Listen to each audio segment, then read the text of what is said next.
Hello, welcome back to Exodus.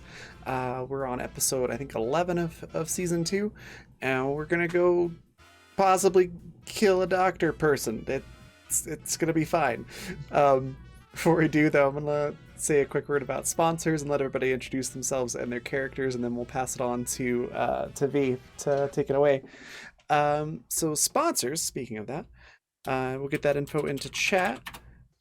First one being Fundamental RPG. It looks like this. It's a simple D20 system that you can use to run anything from high fantasy to sci-fi and everything in between. We're doing pretty much all of those on the channel this season. It's very cool. You can pick up a copy on Amazon, which it looks like the bot's not working. I'll fix that in a sec. You can pick that up on Amazon. Just search for Fundamental RPG, or if you prefer the digital version, you can pick up a PDF copy at coffee.com/raven/shop. Like it says at the bottom of the screen, just add /shop to the end. The PDF is currently on sale for $14.99. It's normally $18.99, so that's through the end of the month. You can pick it up for a little bit cheaper. You can also get character sheets for free at that same location. And then also at the Coffee website, you can find Intrepid, which is adventuring gear for real life. There's drinkware, accessories, mouse pads, apparel, a whole bunch of stuff with a tabletop or adventure theme to it. So there's very cool stuff there. Go check that out and pick some stuff up. And then finally, Die Hard Dice. They sent me these really cool prismatic rainbow dice this month that I've been using here at my desk when I need to roll. And they are really cool. They're really pretty. Seeing them on camera doesn't do them justice. Like in person, they are way prettier. But you can pick up your own set at dieharddice.com. And if you use the code BlackFeatherMay, all one word with a capital B and a capital M, you can get 10% off your order. And then finally, if you want to catch up on this show or any others on the channel, you can do so at the Fantasy Network at watch.thefantasy.network. That is all sponsors out of the way. So we'll do our intros of characters and selves, starting with the top left, which is me for this one. So I'm Raven. I'm the creative director for the Raven Evermore, which is my brand for all the various things that I do, most of which are tabletop related. When I get the bot working, I'll get my links into chat. And then I play Niklaus Sebastian Adama, or as he's more commonly known as now either Nick or Klaus, depending on sort of who we're dealing with. Sort of a Dr. Jekyll and Mr. Hyde type character. Nick is a smarmy, arrogant, villainous, ambitious doctor. And then Klaus is also villainous, but more chaotic and homicidal and just wants to have fun. Very fun character to play. Currently we're dealing with Nick, so we'll see if Klaus pokes his head in over the course of the episode. But that's me and my character. Yaz, tell us a little bit about Bambi and yourself. I am Yaz, or Bodelia. I am a visual storyteller, and I play Bambi. Bambi is something else. Bambi is, as I'm fond of calling her, the starlit harlot of Exodus. She has slept with all the wrong people and pissed all the wrong people off. But she's got a sort of heart of gold, you know, when her temperament allows her to do so. And she's just trying to overcome being walked all over her entire life and letting people do that to her. So she's on a bit of a go-get-'em tiger streak. That's fair. Next, Rowan, tell us a little bit about Pepper Ann and yourself.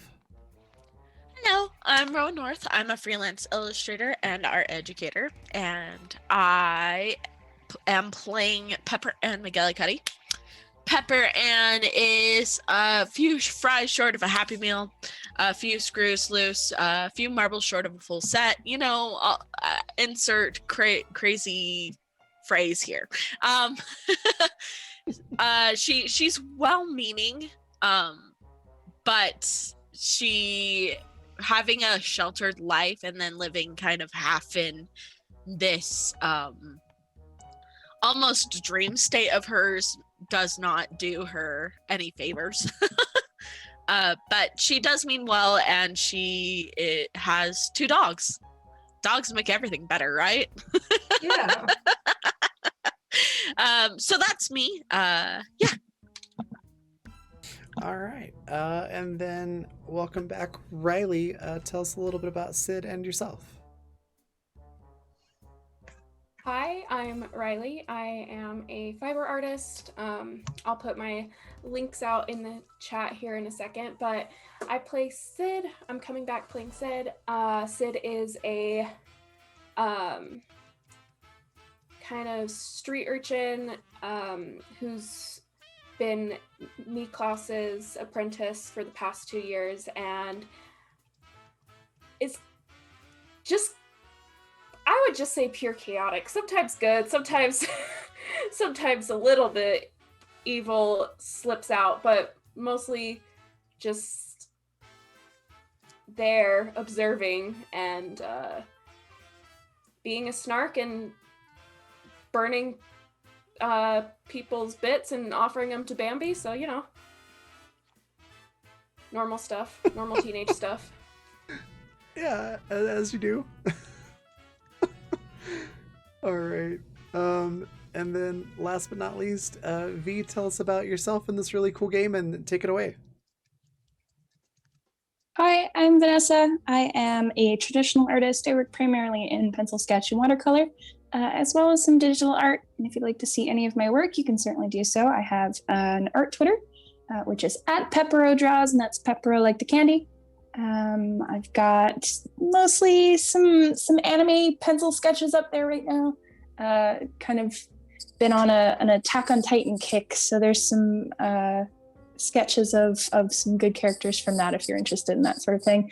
But I also post original characters and, of course, characters from the games I play throughout the week, and notably Animus Absentis on Saturdays, which is a great game as well. You should check it out. But yeah, I play, first and foremost, I play Anastasia Petrova, who is a former nurse for Exodus. She worked under Dr. Nikolaus Blumenthal, which is kind of coincidentally the man that, you know, the man of the hour. We're going to go and see if he's still in the medical pavilion today, I think, is what it seems like. And she was also the person to put out the SOS signal that Niklaus intercepted, and that's how he and Sid came to find our lovely little city. And yeah, I'd play everybody else, really. All the funny splicers and things like that. Those are fun to play. But yeah, so last time we did skip a week. So it's been a little while since we've been here. Last going off, we set John Castillo's office on fire. And by we, I mean Sydney. Because you know, Sid is a pyromaniac now, apparently. Yeah, so under Klaus's careful direction, the office became in flame. You guys were able to talk to John a little bit, and he and Klaus got to have a bit of a back and forth, which was really, really interesting. They kind of fit together more than I thought that they would. Yeah. You were lucky in that you got the kind of happy-go-lucky John. If he had been in any other mood, it wouldn't have gone that smoothly. So you guys managed to talk to him a little bit, and he offered you a deal. So there is Dr. Blumenthal in the medical pavilion, and he says, if you are to kill this man and bring back his head, then John will hand you over the key card that you're looking for without any questions, without any other caveats, anything like that. You assume he says as much. Yeah. So you guys are on the way back. I think you stopped back at the entertainment district and picked up Anastasia. You guys took a look around to see if you could dig out some extra stuff. Niklaus, I think you also had a little run-in with, oh goodness, what was his name? The gentleman who kind of runs the entertainment district, or ran it when everything was he was hiding in the museum, and you passed by and I can't remember his name, but he was cool. That was fun. Yeah, I his name's on the tip of my tongue. I'll probably remember it in like an hour and just be like, oh my god, this was his name. Baudelaire. His name was Baudelaire. I can't remember his first name, but Mr. something Baudelaire. Anyway, yeah, so you passed by and he kind of blinked at you and you guys went on your way. There was no murder oh my goodness, English. There was no murder, fortunately, this time. Just a wholesome interaction, and then he disappeared. You guys also got to see a little bit of the space, the museum, which had like glass art and fashion, like a museum dedicated to wax figures and fashion and paintings and sculptures and all that. That would have been the top layer of the entertainment district. And yeah, so that's kind of where we left off with everybody coming back together and getting ready to set out to the medical pavilion. So do you, yeah, go ahead. I was just, so as Klaus would say, we've got to see a doctor to get ahead in the city. Yes. Great way to start. It's a pun, get it? There's just like crickets in the background. Nobody says anything. Tough crowd. Ugh. Oh yeah, he did want his head. Anyways. Yes, he did specifically ask you to bring back the doctor's head, which is going to be very interesting, I'm sure. Before I forget, I rolled for Michael. Did 500 bits a cheer to give us an advantage, and just said roll for it, and it landed on Riley. So Riley, you get an advantage. Yay! Thank you. Woohoo! Perfect. All right. So, is there anything that you guys want to do specifically on the way to the medical pavilion? Not necessarily actions or just conversation. Is there anything that's running through your minds at the moment? Like what's on the go with you guys? Or are you just going straight there? I mean, for the most part, I think we're heading straight there. I mean, we had our time to just kind of faff about earlier. Mm-hmm. Yes. That's why that whole wax museum thing happened. I remembered something that I was supposed to do before we started again, and that's upgrade a weapon. So Nick is upgrading a weapon. Oh yes, yeah, we did say there's that little section in behind the casino.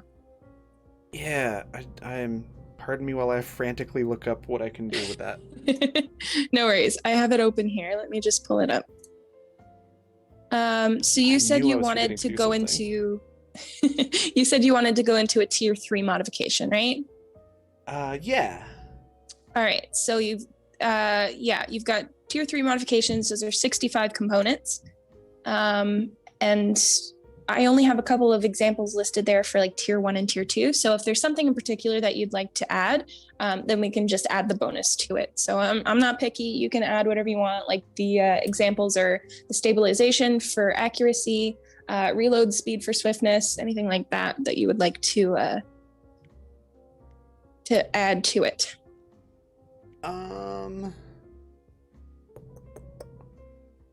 Yeah, how about a stabilizer for Niklaus's Tommy gun? Yeah, sure. So with the, where is it? Stabilization. So you would get a +6 to accuracy for a level 3 stabilization, and that's 65 components. Nice. All right, done and done. And yeah, so that's just to clarify, I'm sure you get it because it's obvious, but that's a +6 to accuracy when you're using the Tommy gun specifically. Yes. Yeah. Okay. Did anybody else need to do any upgrades while we're here, or are you guys all good? Can I buy ammo here or just do upgrades? It's an upgrade bench. So she would have, Vixen rather, would have different parts and things like that you could use in the back, and then you would use your components with them. Are you low on ammo? I have 0 ammo. You have 0 ammo. What about uses on your plasmid?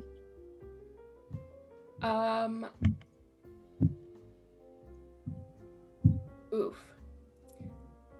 Sydney is trying to be good and not do that. If you want, on the way there, you can do a couple of investigation rolls for me. Okay. And just like along the way, we can poke around and see if we can pick up some ammo for you. You want to do that? Sounds good. Sounds All good. right.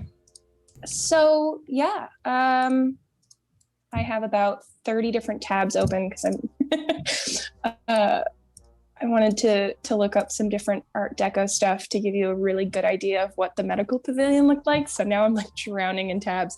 I relate. Yeah. So, okay. So you guys, you leave the entertainment district. When you do so, Vixen kind of locks up the lounge behind you again. So there's the initial door and then the metal grate that closes over it.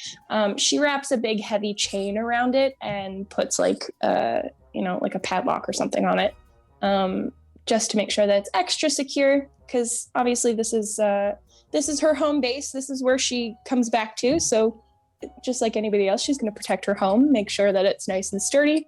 And she's, fairly certain that a splicer's not going to come along and punch the thing open. So that's what she decides to do.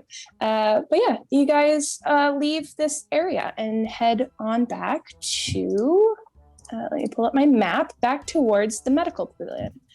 It's Anastasia that takes the lead this time, whereas before, when you guys were going to meet up with John and the Blackwoods, it was Vixen that kind of took the lead on that one. She knows this place better than anybody else, perhaps other than Bambi. But that's a story for another day.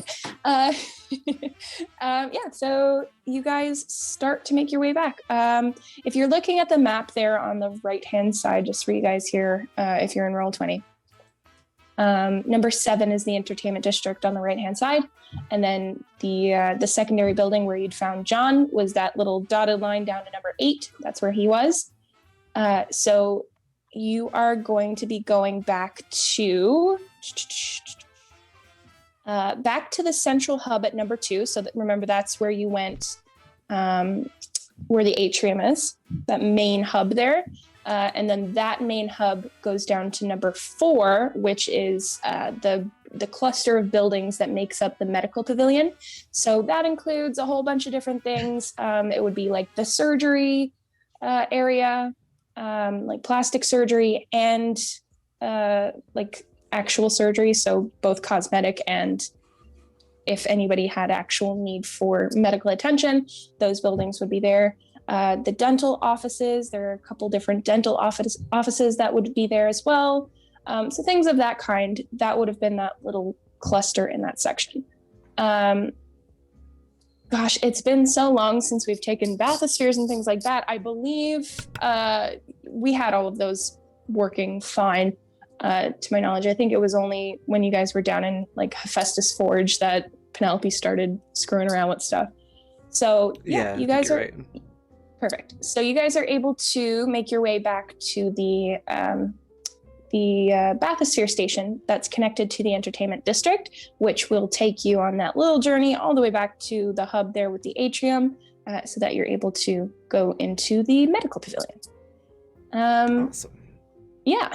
Sid, if you want to take a couple of rolls on your way, you can certainly do so. We'll see what kind of stuff you can pick up.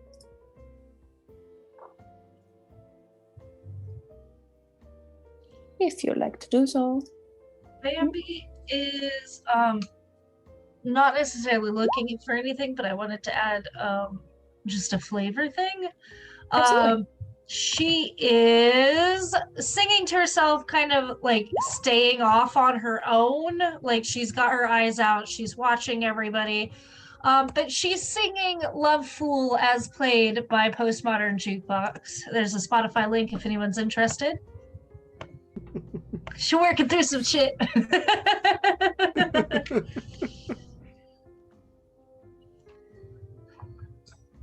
Okie smoky.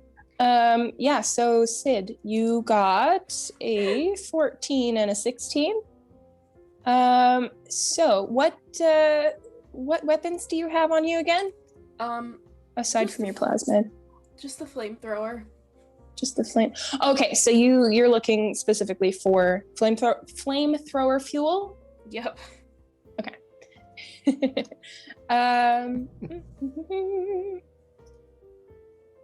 Oh my goodness, so much clicking around to see.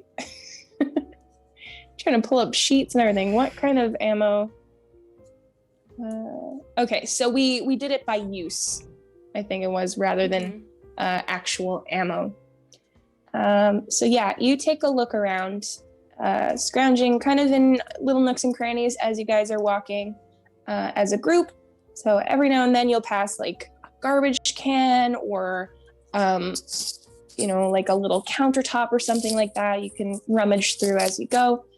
Put on 2 uses for your flamethrower. We'll say that you find enough, scrounge enough ammo, some fluid, things like that, to load up your flamethrower, and we'll give you 2 uses for it. Sweet. Okay. So you guys see Sid kind of dart around a little bit as you're going to the bathysphere station. She's picking up some different pieces as you go. Do you guys also take any time to do similar search, or are you just Just sticking around? I wouldn't mind looking for some more Tommy gun ammo. How many Tommy guns do you Oh think my are just goodness. lying around? I've got so What? many The- yawns the- today. They're just 45, the pistol 45 bullets. All right, yeah, go ahead and roll investigation for me. Okay. Investigation is 9 plus whatever I roll. I'm gonna roll my fancy prismatic rainbow d20 that I was talking about earlier. Answer schmancer. And it did well. So that is a 28 total. 28 total. Did we say, I'm sure I wrote it down somewhere, how much a full clip of ammo is for the Tommy gun? We did at some point, and I think I accidentally wrote over it because I just wrote that I had like 11 shots with it, not the actual bullet I number. think the Tommy gun can either hold 25 rounds or 50. Let me see. That sounds about right. 25 would make sense for the straight magazine. 50 would be the drum, So I the think. magazines, the drums, circular drums that held 50 or 100 rounds, or a box that held 20 to 30. So I will say that you are able to find, with a 28, enough to fill the circular drum of 50. Okay, awesome. Yeah. And, given that we might be dealing with Niklaus at the moment, Klaus could pop up anytime, and those 50 bullets could quickly turn to 0. So we'll just give you the 50. Nice. So that's what would that be like? Was it 3 shots or 3 bullets per shot? Was that what it was, or was it 4? I think it was 3.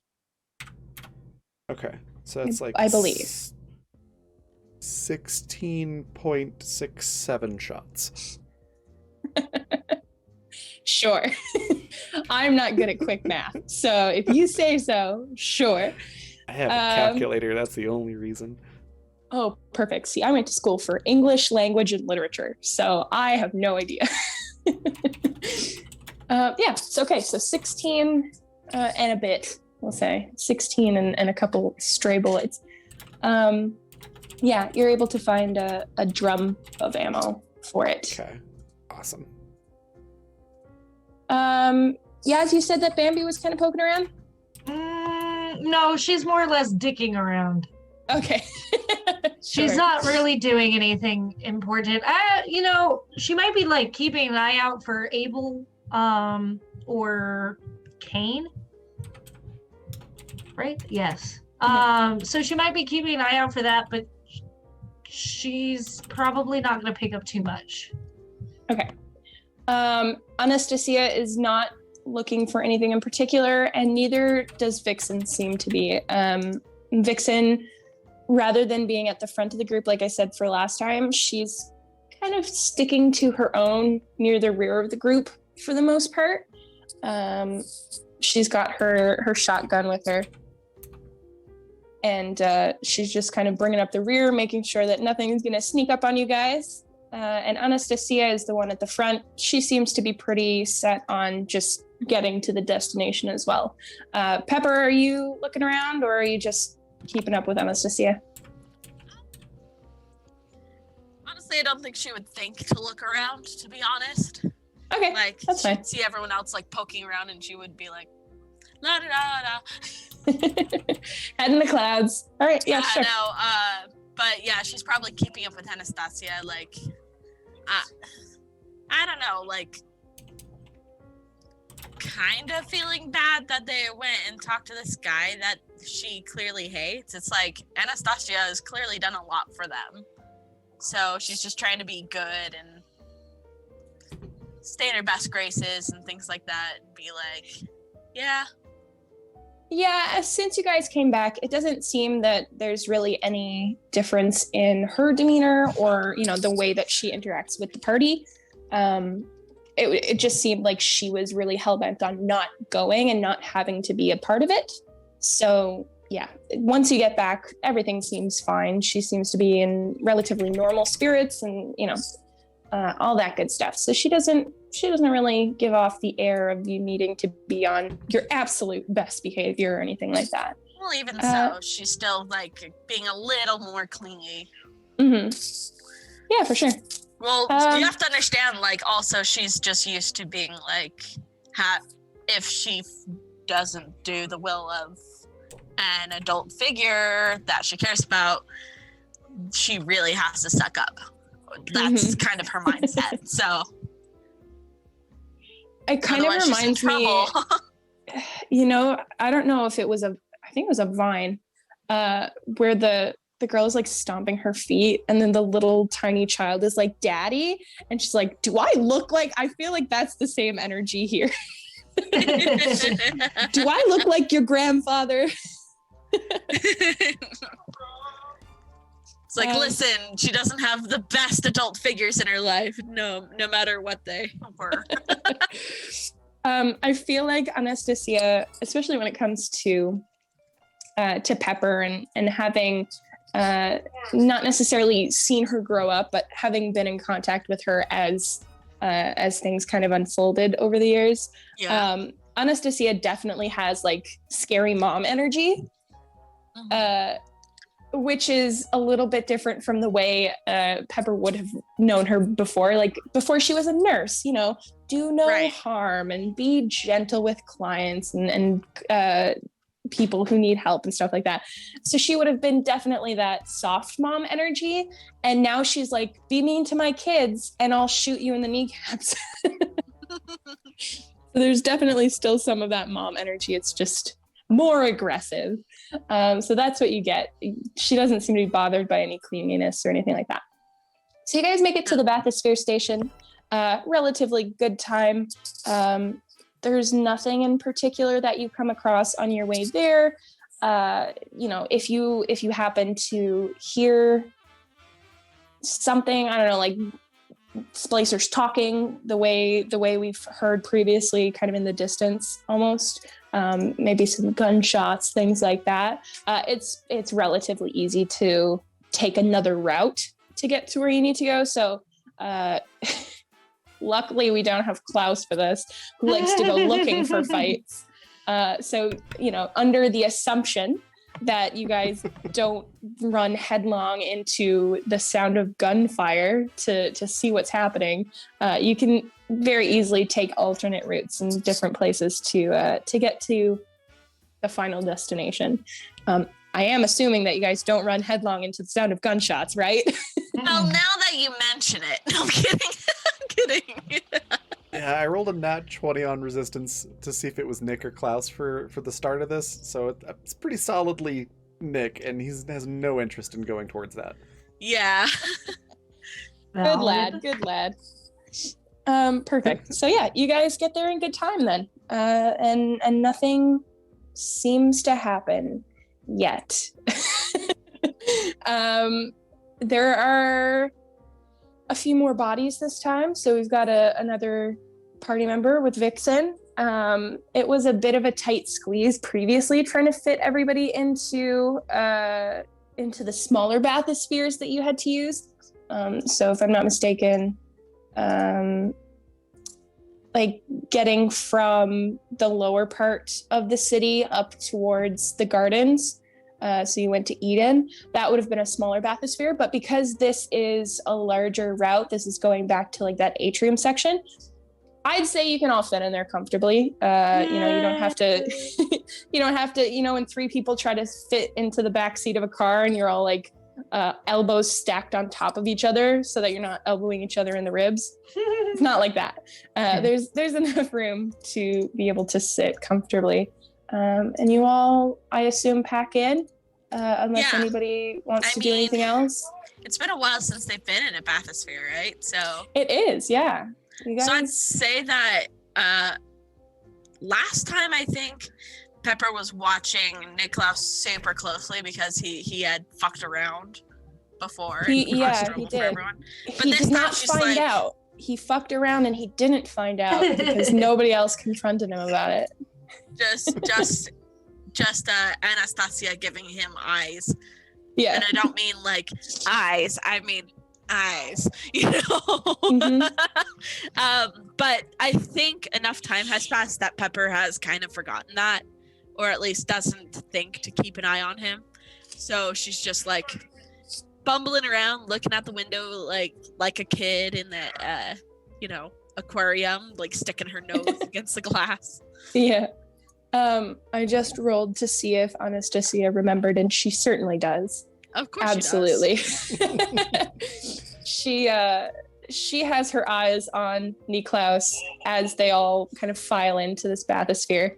It's not as aggressive, I guess we could say, when she keeps an eye on Niklaus. Like she's certainly aware that Klaus is the troublemaker of the bunch. So it's not as aggressive when she watches this time, but definitely the attention is there. So sorry, Niklaus, if you did want to fuck around and find out, you have some eyes on you. No, Nick's not messing with anything. He's got... There's no more games to play at this point, so he's just trying to get to the place and do the thing. Why can't he be this gentle all the time? Nick's just got that look on his face like, I've seen some shit. I think is just sort of still processing everything that just happened with Klaus. If Anastasia was friends with Niklaus, she would like slap him hard on the shoulders and just in this very thick Russian accent, just be like, welcome to the club, kid. Sorry, I'm just gonna interject here for a second. Could I just absolutely. A brief recap of what exactly Klaus did last time? Yes, absolutely. Yeah. Yes. Because if it shook Nick, I need to know. Klaus did a fairly decent job of sneaking around with Pepper and Sid. We broke into John's office and ransacked the entire place, broke open most of the desk drawers because they were all locked. Got frustrated because we couldn't find this singular item that we were there for, the entire purpose of this trip. Couldn't find it anywhere. Got frustrated and decided to pour Everclear all over the office and then told Sid to light it on fire. And that's when John walked in. Bullets were exchanged. Also certain words. Might have ripped John's skin off of a certain part of his body because I froze it to the ground and he didn't want to wait for it to thaw out. It was really gross. Mm-hmm. There was some frisking involved. Still didn't get the card. That's more or less what happened. I You say I- certain part? Hand. His hands, right? Yeah, Hand. okay, I Hand. need to clarify this.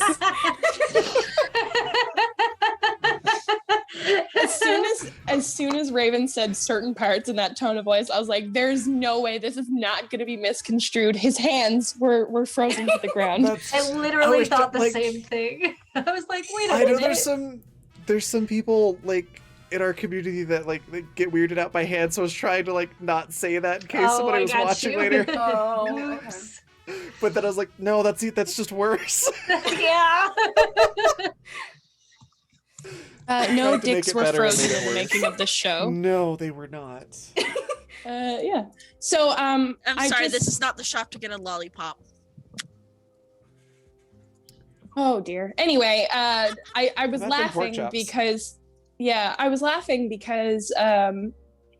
you guys almost did get the key card forcefully. It was in his ass pocket, and every time I think about it, it makes me laugh because Vixen showed up and everybody started using their words instead of their bullets, and nobody ended up, touching Potty John's goodness. ass. Yeah. Yeah, Klaus is a little like, I don't really want to check those pockets unless I have to, so those were the last ones he was going to check, and he ran out of time. And then we were all adamantly like, Sid is not going Yeah, anywhere no, near John no. Castillo. Oh my god, it makes me laugh every single time. Yeah, so you guys almost got the key card in his ass pocket, but then he was like, listen, if you kill this man for me, I will just give you the key card, no questions asked. And that kind of brings us full circle. Do you have any other questions, Riley? Nope, I just needed to know what had Nick so shook. So, Okay. Yeah. Sid almost got shot, so I think that was also kind of jarring. Yeah. God, we had such an eventful last session. It was something. All right, so back to the present tense. You guys are piling into the bathysphere. Anastasia is waiting for everybody to get in so that she can kind of push the buttons in that little office. There's like a little office off the main hub of it every time you go to a different station, where there's like control panels and things like that. So she kind of messes around with that very briefly before getting in to the bathysphere and closing the door behind her, and sealing that up as firmly as she can. And then you guys are able to press a button or pull a lever, Kronk, from the inside. And yeah. Literally It's- what was it's- going through my head when you said pull the lever. Yeah. Oh, I know. There's no way anybody can say pull a lever around me, and I'm just like, pull the lever, Kronk.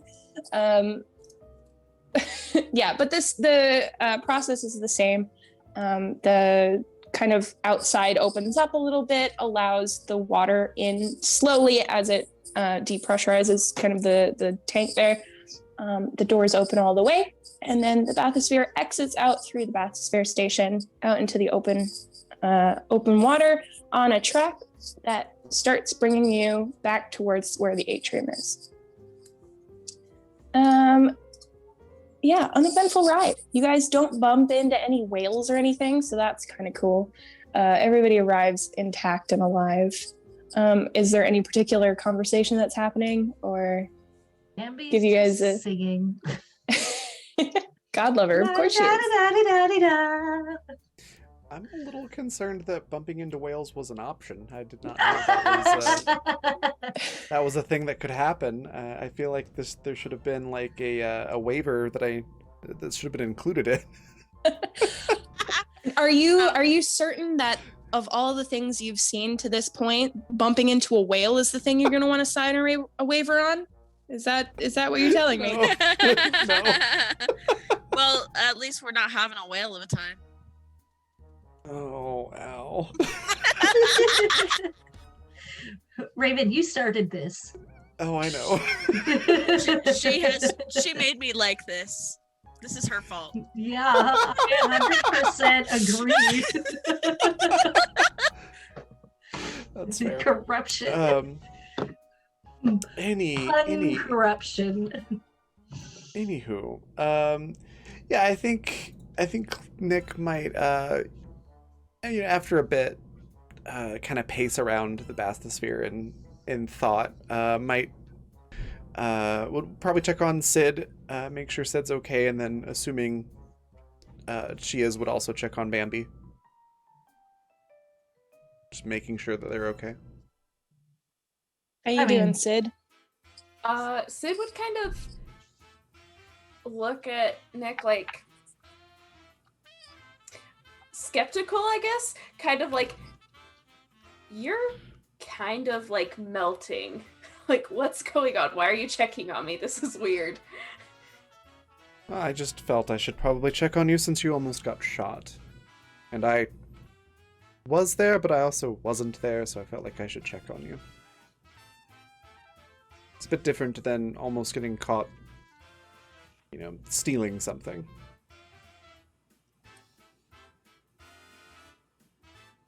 Sid just stares back at Nick, not really knowing what to say, just kind of like,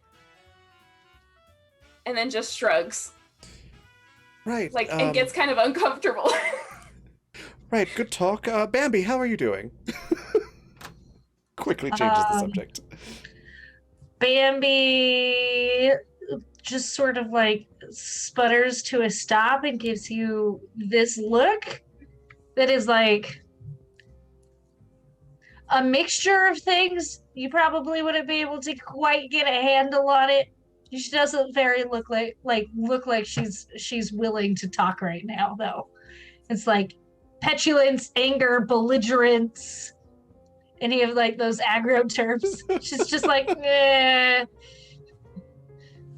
Yeah, Nick has the empathetic capacity of a thimble.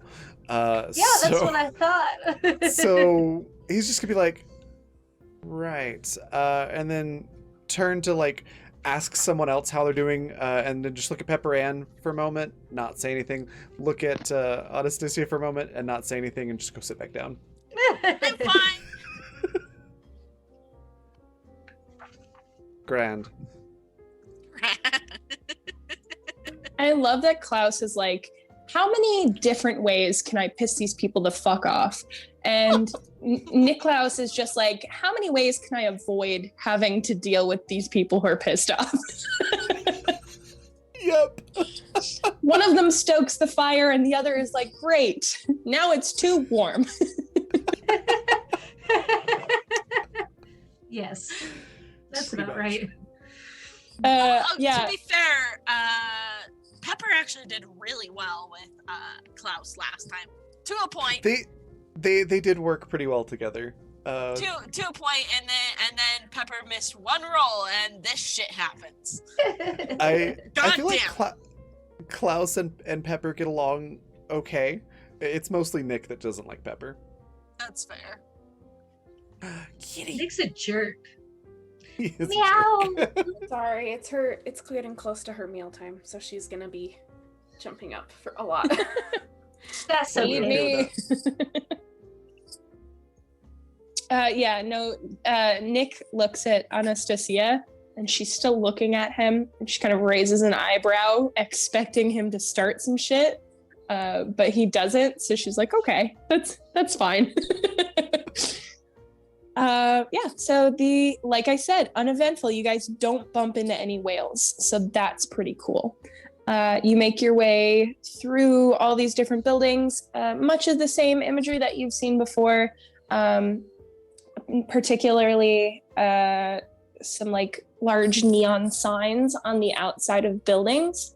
And these signs are just like, announcing what's inside, or if there's a particular, attraction or anything like that, that would be on the outside of a building. Things like that. You get to see some of the nice architecture and like the reliefs in the buildings and things like that.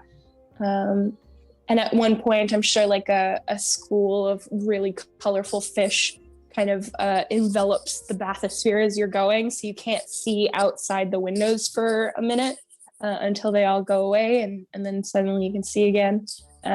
Stuff like that. Yeah, you get back to the atrium. It's very uneventful, thankfully.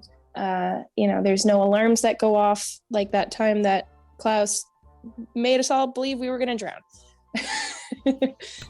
You pull into I don't know what you're talking about.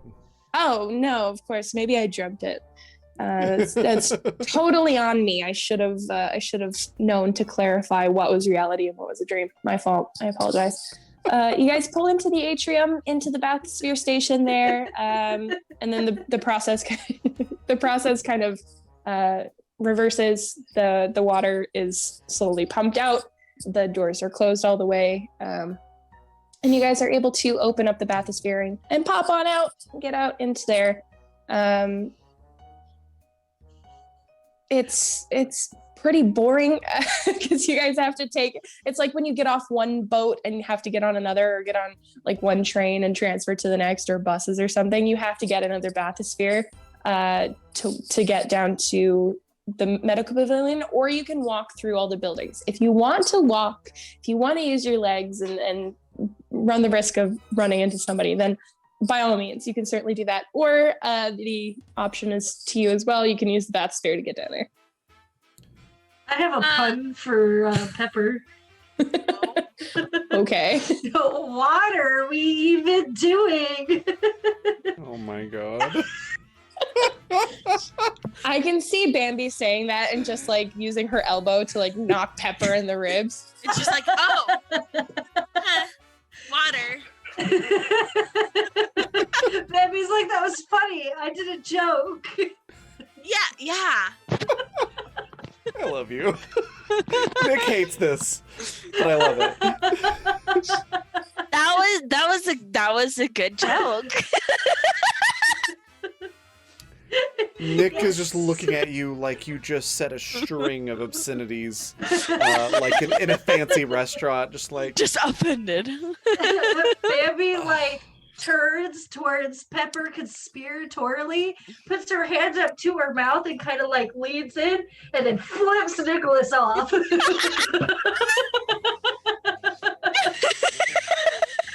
me off all you like. You sound like Klaus right now, and that's terrifying. Oh God. Bambi's like, I take everything back. I don't want to be this way. Mom, come pick me up. I need to go home. I need to go. Let's take the other bathysphere. I don't want to walk.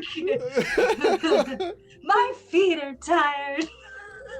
Same energy is like reaching into your pockets and be like, I have something for you, and then you just hold out like your middle finger. Yes. Yes. Oh man. Yeah. Okay. So gosh. you guys are able to hop into the next bathysphere and take it down to the medical pavilion, which is not too far. It's about half the distance of the bathysphere route from the atrium to the entertainment district. So you are in there considerably less time. Pretty easy to get there. It's one of the other main hubs. So like the atrium to the entertainment district, to the higher end apartments, the medical pavilion, the gardens, and then the fisheries. Those are all like main hubs because they're the most traveled routes for both like the higher class citizens as well as the workers who need to get to their designated work spots. So these are the biggest and most widely used, or I should say were the biggest and most widely used routes, but have obviously long since not seen as much traffic. So you can get there easily, that's fine. When you step out of the bathysphere station into this kind of cluster of spaces that is the entirety of the medical pavilion, there is, it's very distinctly the same kind of architecture, the same kind of design as many of the buildings you've seen before. It's nothing particularly new. You come out into kind of like this main, what's the word? My goodness, today every time I try to speak, my brain is like, what are words? I have no longer any recollection of ever being able to speak the English language. I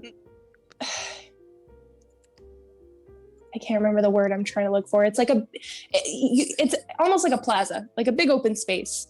And it's got like in the center, like a little signboard type thing. It's big and large and round, and it has the names of all the different spots that you can go to and the different doctors that you would find in each of these spots, and then gives you like an arrow on which way to go.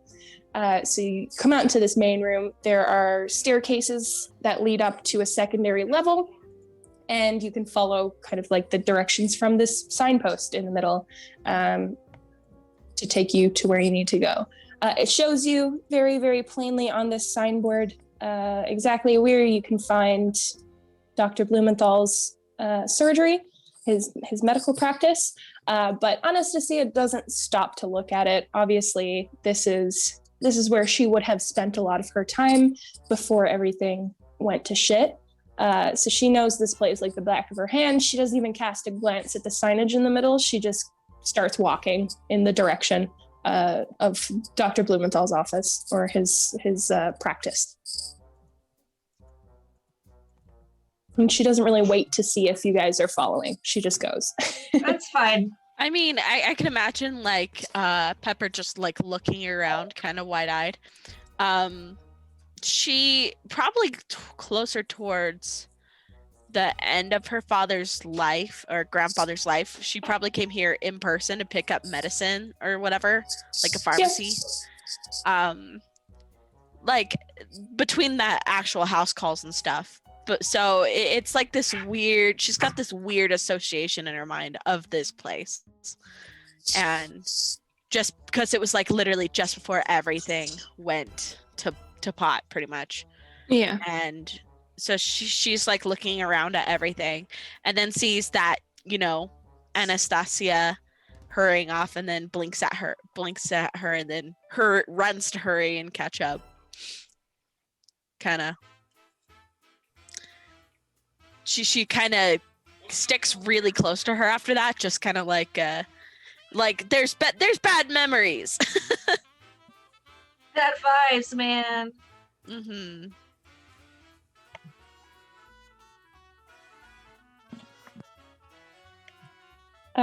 Yeah, sorry about that. What about the rest of you guys? You see kind of Anastasia and Pepper. What Well, Baby knows this place, I'm sure, better than she wants to know this place. But she's just like singing her little song, trying to feel better about herself, quietly heading on in.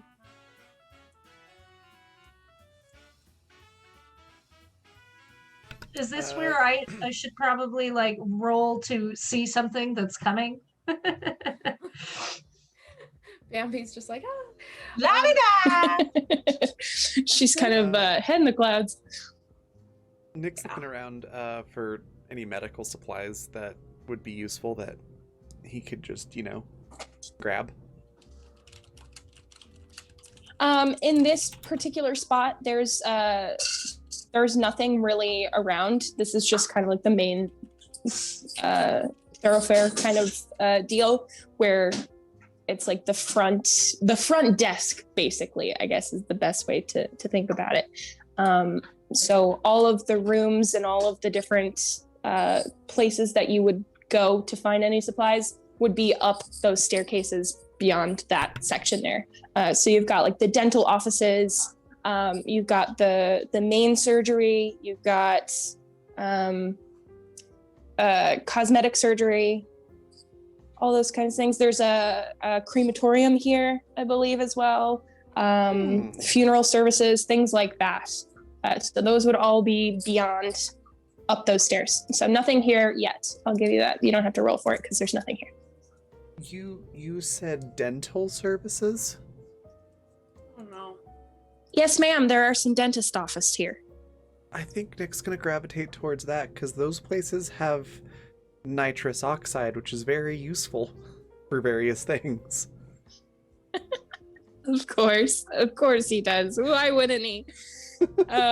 Yeah, those are, you have to go up the staircase. Everything is beyond that point. And then I'm sure there's like a little map or something, you know, when you go into the mall and it shows you like a little map of where everything is.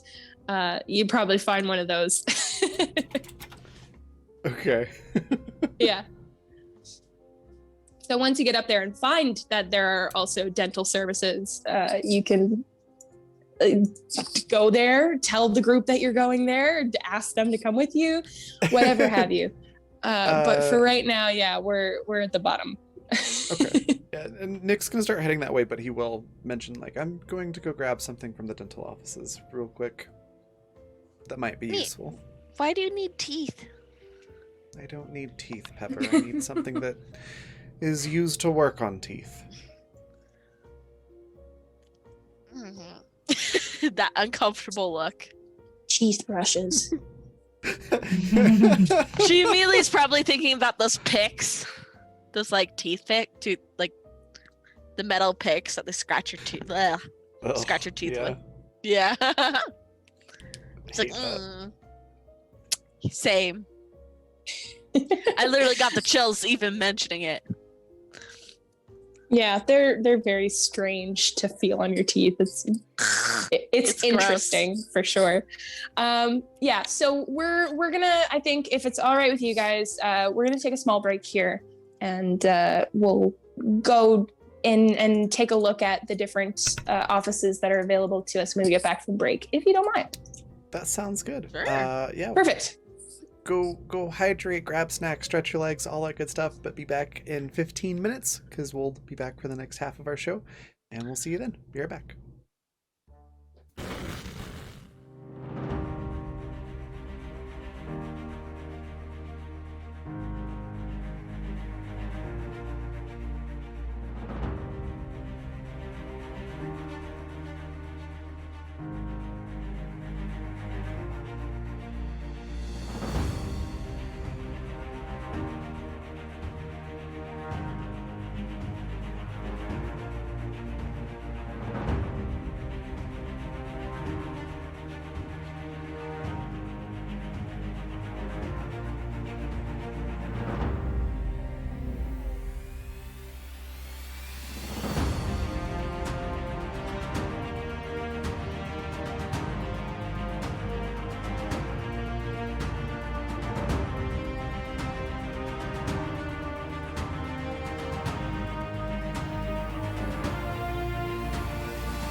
we're back.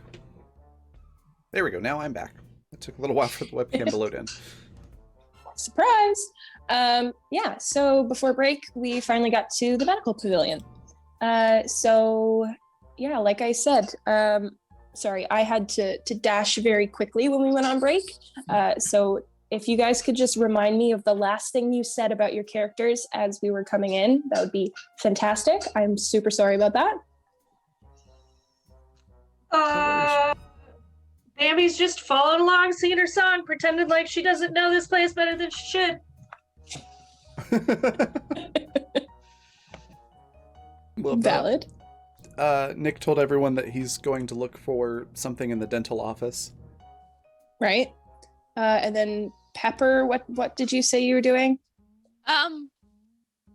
Pepper is actually probably is keeping really close to Anastasia because yeah, this is kind of nerve-wracking for her. It's spooky. And I bet that this place is even spookier than it was before for her, even. Probably. Because I know we mentioned, kind of last going off, she probably would have had to pick up some supplies for her grandfather and things like that. Yeah. Yeah. Sid, what about you? How are you feeling? Sid is just kind of following Nick to kind of just learning to see what Nick's gonna pick up and why Nick is gonna think that's a good idea and stuff. I have this thought in my brain that Sid is the type of person who just watches everything until one day she has enough information to fuck around and find out. Oh, absolutely. So you could know her for an entire decade and she doesn't do very much, but then in 10 years fuck around and find out counter. No. How many times did we say that today? Well, why don't you fuck around and find out? Why do you guys game with me? We love you. Anyways, I'm sorry for interrupting. No, yeah. So, okay. Wow. Brain had a fart that time. Just repeating things on loop. Yes.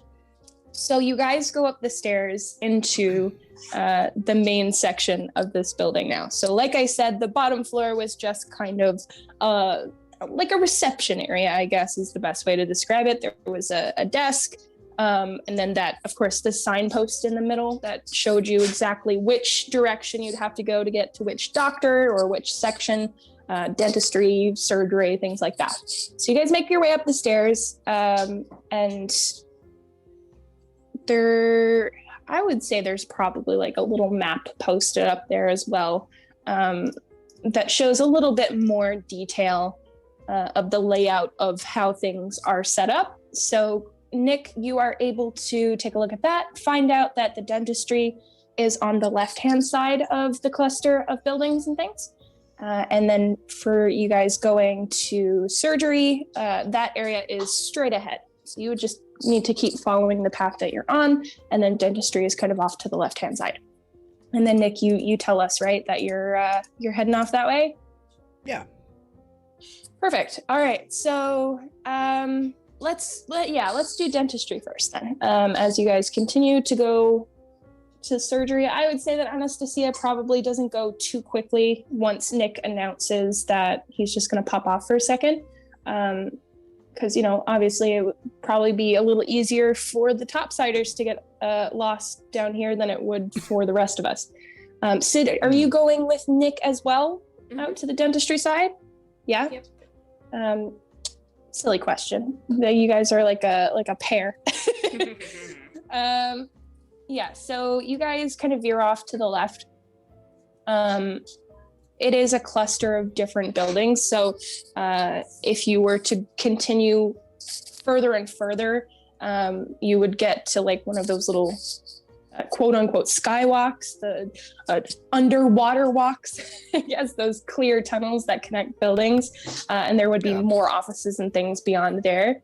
But before you get quite that far, you do see, you start to see some dental offices in the current building. So you're able to kind of look around those. And what would you like to look for? Nitrous. Okay, so I'm gonna get you to pick evens or odds for me. Evens. So evens, there will be some. Let us see.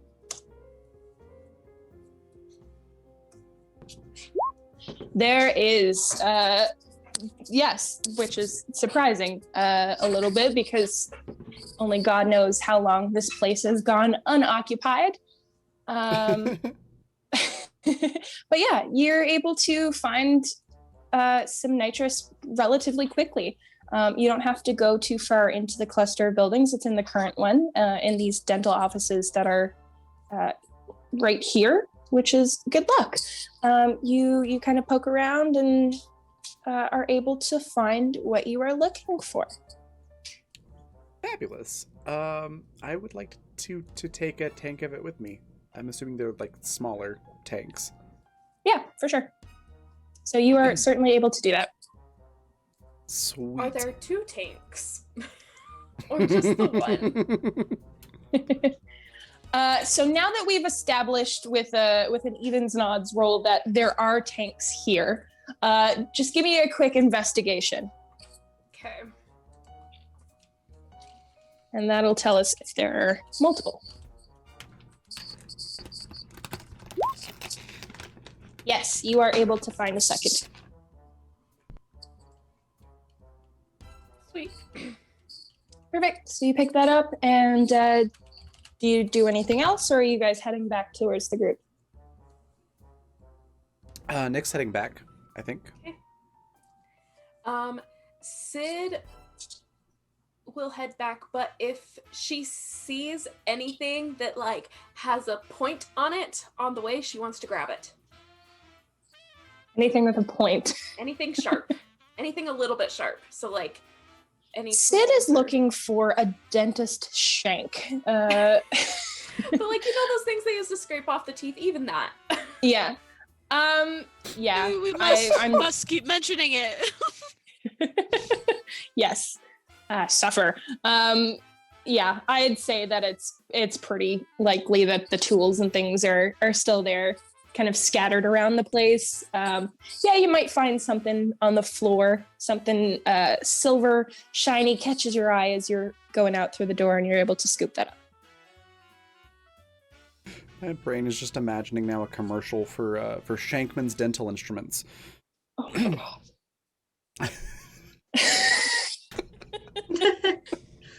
You feel like you're losing that pizzazz in the work that you do for your dentist company? Get Shankman's equipment.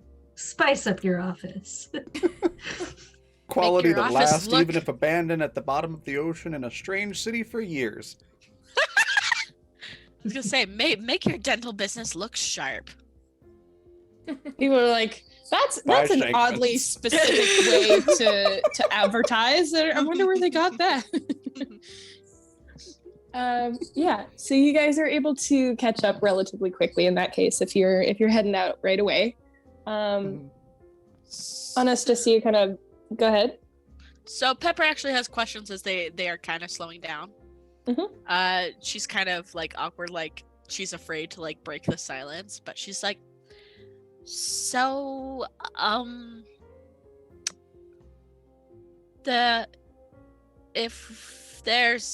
if we're at the doctor's, is there anything that could fix my brain at all? Fix me so I'm not, you know. Oof. Yeah. Anastasia, she kind of looks to you to see if you're going to provide any more clarification, aside from fix my brain. I mean, She waits patiently. Does she need any more clarification than that? Yes.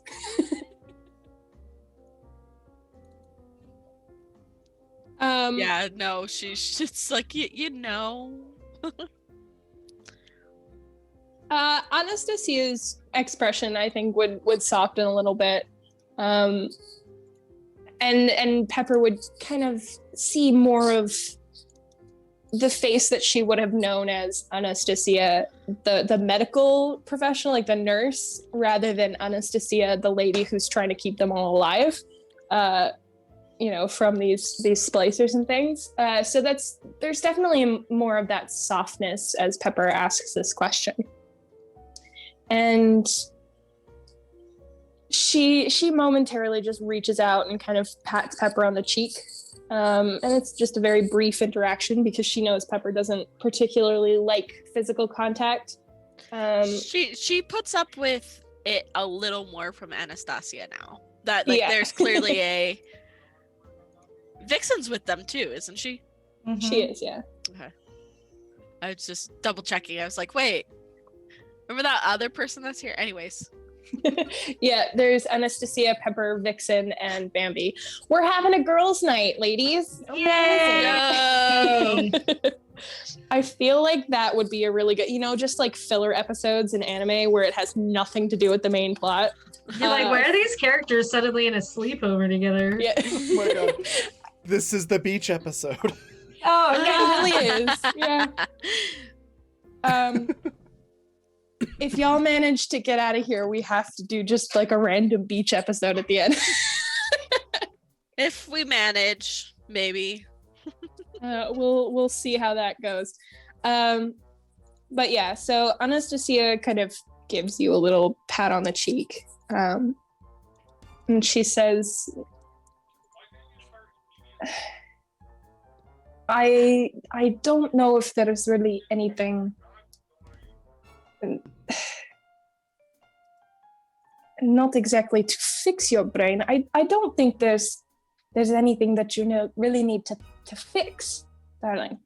But it's a bit more complicated than that, I think. Well, I mean, I don't know. Was it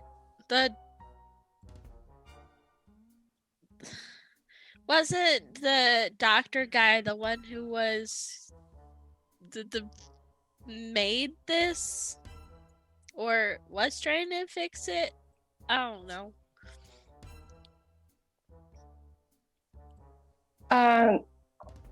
She kind of thinks to herself for a minute, and she's like, no, the doctor that I'd worked with here was more to fix the physical body, not so much the brain. Yes, the people who would have dealt with things like that were Dr. Augustine and her group of scientists. Those were the people who kind of dealt in that, but not, the guy who works here, the one that we are going to see, Dr. Blumenthal, he is a doctor that worked with the physical body.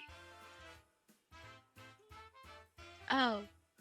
She pauses thoughtfully and says, if we go to the Starfish, would I be able to find someone who can fix me? It's possible.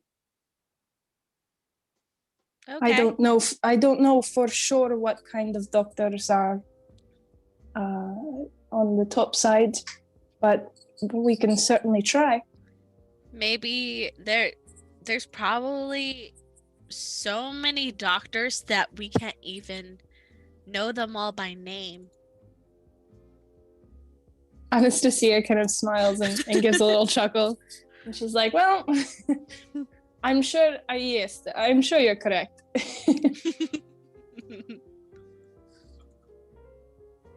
I feel like Vixen is very much trying to like mind her own business in the back of the group, like painfully so, like looking different directions as if she's overhearing a conversation that she's not supposed to. So she's just like painfully trying to mind her own business. Like that whistling in the back, like looking around. Oh look, what's that? Yeah.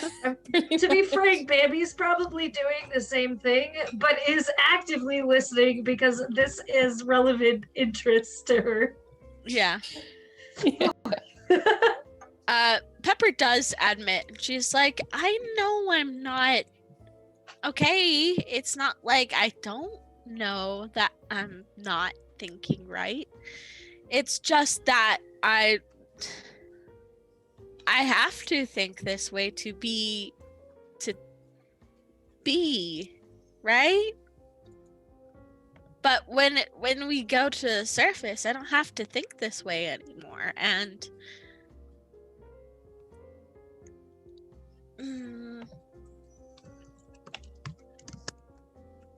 I just want to be, I don't know, make it so people don't look at me weird anymore. Anastasia just kind of nods along as Pepper is talking about that, and she doesn't really say anything in response to it, and it's not in like a brushing her off kind of way. It's more so like, you know, I'm not quite sure what answer to specifically give you. I'm not a psychologist or anything like that. She doesn't understand Right. like what the best way to respond to something like that is. But you can see it in her expression that she's sympathizing, and like she wants to be present to try and help her figure this out clearly once they're on the surface. So she just kind of listens and nods. Well, it's more like at this point she's just kind of like ranting anyways. Like, because it's kind of important just to like, she hasn't really said all this out loud. Like, I think she's kind of made mention in the past that she knows she's not right, but not to this extent. Yeah. She just can kind of continue. She's like, it's like my brain is locked up in a you know, in like those display cases, and like it's like my brain is always there, and I can't like always like unlock the case. I don't know where the key is, and so I think that people don't like. Do you think I'm stupid? Pepper. I think Anastasia. Yeah, I think Anastasia almost has like that same reaction where it's, you know, like it's not a laugh, but it's, you're not expecting somebody to say that, so it's just kind of like a response. Right. I'm so glad Nick's not there right now. I also am. Yeah. Why do you think she feels open enough to actually talk about this shit? Because he's not here. Oh my god. So you get that kind of like awkward laugh from Anastasia, who wasn't expecting Pepper to say that. And she reaches out and she puts a hand on Pepper's shoulder to like turn her a little bit to face her as they're walking. Not completely, but just a little bit. And she kind of lowers her voice a little bit so that it's softer. And she says, I know exactly what it is that you're talking about. And of course, I don't think you're stupid. And I don't want you to ever think that. And I don't want you to ever say that again, because it's not true. And anything that you are experiencing is worth talking about. And, you know, you can't help the way you feel sometimes. And no, of course, I don't think you're stupid. Okay. She seems to take a little comfort in this, but also is like that. You're just saying that, kind of looking away a little bit. And she's like, I promise I promise I'm not. I learned a lot. I studied really, really hard. I just can't get my brain out of the glass. Once we get to the surface, we will try our absolute best to find something to help you feel better. I promise. Okay. She seems to take comfort in that. Poor Pepper. She's going through it, man. Why Yeah. are all of our characters going through it? Because this is kind of a traumatic situation. It's like, oh shit, I think our whole world just ended and we're stuck here in this literal apocalypse zombie ass survival situation. So Okay, but Everyone hear we me know is out. dead. Hear me out. We're also going through shit, and this is how we cope as people. That too. That's so true. Okay, way to get meta about it. Dear God. Sorry. Dear God, come on. So amused. Couldn't help myself. The trauma that we bestow upon our characters to get rid of some of our own trauma. Every single Exactly. every single OC is a little bit of self-insert trauma. Tell me I'm wrong. Thanks for that. Thanks. Am I incorrect? Absolutely not. What are you, my you know, a psychic? Yes, What I went with. I am absolutely your psychic. So I think it's about. Go on, sorry for interrupting. It's okay. I feel like it's probably around this point that Sid and Nick finally make their way back. The rest of the group, the slumber party of girls here, has not gotten too far, just straight down this hallway. So you guys are probably able to catch up relatively quickly. I don't know if there's like silence that you come back to, or maybe the end of the discussion where, you know, I don't know how much fodder I want to give to Nick, to be honest with you. Because if you come in at the tail end of the conversation, then you hear Pepper go, "Do you think I'm stupid?" And I don't think I want to give Nick that satisfaction. So you come back and they're finished with the discussion. Okay. Yeah. But you're able to catch I'm up. all for that too, because Nick would be mean, and I don't want to be mean. Yeah.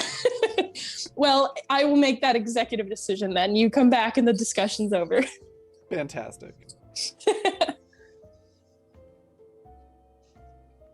Do you tell them that you've found what you're looking for, or do you just take this tiny tank and not say anything? Doesn't say anything, but I mean, he's carrying around a tank of some type of compressed gas, so you know, if anybody wants to ask questions, I'm sure he would answer them. Why are you and Sid becoming a part of the Animus crew? And tell me why it's specifically Seattle. I would like an explanation, please. Don't worry, Nick's not planning on shooting any corpses with this compressed gas. And by that I mean launching the corpse itself as a projectile for anybody that's not familiar with Animus. I'm sure there's an abundance of dead splicers. You could definitely make a corpse cannon. Don't tempt me, Frodo. I've said nothing. Klaus I don't would know do what it. you're talking about. I know he would. That's the worst part about it. And not in the innocent way that Seattle did it, where he's like, it's a body. It just doesn't. It's not a person anymore. Klaus would specifically be like, this is a carcass, and I will use it for my benefit. Klaus would be like, I'm going to shoot you dead. Get it, it's a corpse. It's already dead. I'm going to shoot you with it. Jesus Christ. Yeah, that's fun.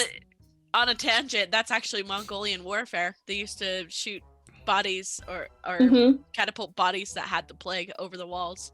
Mhm. that's how they would wipe out their enemies. Isn't that wild? Anyway, How are humans alive? that is a very valid question. I to would say which that's I don't brilliant. have the answer. That was the first form of biological warfare was the Mongolians. The Mongols were brutal, and I could literally talk for hours about this, but I'm not going to derail it. Yeah, not Yeah. any further. Surprise, shoddy. It's just a fucking body. I just had this like epiphany moment, mind-blowing moments, whatever. I was just like, how have we not killed each other to the point of extinction yet? Your Humans guess love to is as good as procreate. mine. That's true. Also very true. Yeah. Okay, Anyways. so Sorry, I'll go have my existential crisis elsewhere. we'll talk about corpse cannons later if you guys want to continue that conversation. However, I don't think Anastasia would ask any questions about your canisters of gas. Okay. So she just continues to lead the group. Do any of you guys say anything about the compressed gas? The potential bombs? She looks. I mean, Pepper does look at that and then looks at Niklaus, just kind of, and then squints, like making sure it's Niklaus and not Klaus. Like She becomes like the Fry meme from Family Guy, just the Yeah. squinty eyes. like because she suddenly has, and I guess since it's Pepper, she says this out loud. It's like, Klaus is gonna beat someone over the head with that, and then she just keeps walking. With the very distinct visual difference between how Klaus presents and how Nick presents, I feel like when Pepper makes that comment, like Klaus is going to hit somebody, Anastasia just looks at Nick and visibly becomes more and more disturbed as she continues to look at him, because none of us really took a moment to address the fact that there is two people in that body and that one of them is a suicidal maniac, or I should say homicidal. Yeah, homicidal. I mean, he might get himself killed one day, but he's Honestly, I not don't going see to. himself It killed. won't be intentional. Yeah, it won't be intentional. So homicidal, we'll go with that. But yeah, just the more that she looks at Nick, just the increasingly disgusted and like worried she becomes. Nick just raises an eyebrow at her and readjusts the tank under his arm and keeps walking. I think after but- he acknowledges her, she'd probably mind her own business again. But to address what you said there about the presenting differently, yeah, their walks are different, their body language is completely different. Like, yeah, if you know the difference, like everybody in the party should now, like you can tell right away who it is. Mm-hmm. Oh man, that's got to be something to see. I tell you that much. How much a single person can change in complete demeanor as they switch back and forth. Probably pretty cool to experience. But yeah, so you guys continue down this hallway, and it doesn't take you very long to get to this large sign overhead that says medical pavilion on it. You pass certain other like branches, twists and turns and things like that, but Anastasia leads you exactly where you need to go, straight on in through, and you come to the medical pavilion. And so this space, you come out from a hallway into a larger space, and it's not as big as the main kind of reception area, but it's got a couple different branches off it, but it's one main room. And as you come in, the decor on like the walls and the architecture of the place is a little bit different from what you've seen so far. You've seen kind of like the geometric working on the walls and things like that, kind of like typical Art Deco stuff. But for the medical pavilion in particular, as you come in, the walls around, there's like a small section, like a low relief that goes all the way around the medical pavilion. and it's carved into the walls. And this looks like painstakingly carved into the wall, and it's very beautiful. Most of it is still intact. Obviously, there are some pieces in places that are crumbling and things that have been broken, but for the most part, it's relatively intact. And what you have is a series of different pictures that go around all of this low relief. And the most prominent is Asclepius, the Greek god of, I believe, medicine, kind of, the patron god of medicine and doctors and things like that, right? So mainly this figure, very imposing figure, and also he's got like the medical staff with the snake wrapped around it. He carries the staff with him, and there's like motifs of snakes and things. So that's really striking and different from what you've usually seen. But when you come into this little plaza place, in the very, very center is a tree growing. It's a real tree. It's growing in the very center of the room, and it meets the ceiling. It's very, very tall. The ceilings here are very, very high, and there's domed glass at the top of the ceiling. So this is, you can look up and you can see the light from everything that's reflecting outside and all the neon signs and things like that. It lights up the section of C right above this medical pavilion. And so the tree extends all the way up in the middle of the room, and branches out, and it's got leaves on it. It's a nice full looking tree. The roots are buried in a rectangular bed at the very bottom. And very, very cool, in the center of this tree, wrapped around this tree, is a sculpture of a snake. And it wraps all the way around the trunk of the tree, all the way up. I'd say it reaches maybe about halfway halfway up the full trunk of the tree. And it's a large snake, and the head kind of rests by the tree. And it's got like a very detailed face all carved into the snake. Very, very beautiful, but very eye-catching. It's very in your face in the center of this room.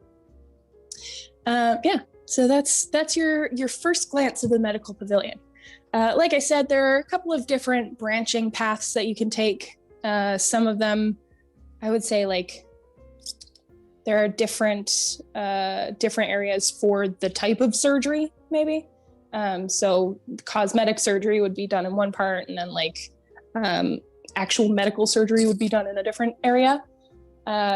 It does show you on the walls. It has the nameplates posted for the specific doctors that you would find next to the doors, so that you would know which door would lead to which area.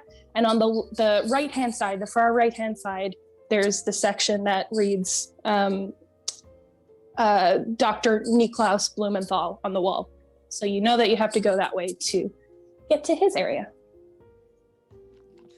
Pepper had forgotten that his name is also Niklaus. So she looks at the name and then looks back at Niklaus and then looks at the name and she goes, "Oh yeah." Nick just raises an eyebrow. It's like, there's no relation. Well, it's the first name, not the last name. It's spelled slightly different. Do you have a last name? Well, she's never seen his name written down. That is true, yes. That's fair. Yes, of course I have a last name. Okay, is it Blumenthal? It is not. Oh, okay. Nico Sebastian Adamus. Yes. Bless you.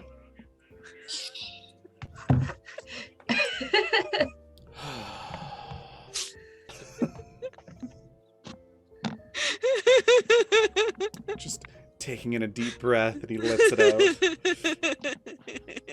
Not losing my shit. No. Sid just like takes from her sleeve and just like flashes her new dental tool as like she feels Pepper makes fun of Niklaus's name. No, it's not. She's like, Oh no. So that would make Nick really aggravated, so I was like, I should probably roll resistance. Oh no. Remember how I got a nat 20 at the beginning? You did that one, didn't you? No. Yep! All right. Yep.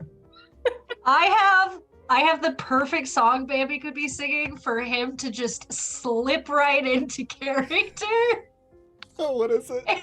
Everybody Wants to Be a Cat by the Electric Swing Circus. I'll I pop love that that. link for anybody that's interested in. Is that like She's from the just like, is that yeah, the it's one the from Aristocrats, pretty much, but it's like extra bluesy. And it's pretty lovely. But Bambi's singing that currently, not really paying attention. She's kind of just like looking at all the pretty things. Okay, perfect. But So, just yeah, to set the stage for you. Thank you. Nick takes a deep breath, exhales, and then it's Klaus just extra hamming it up, singing along on the chorus.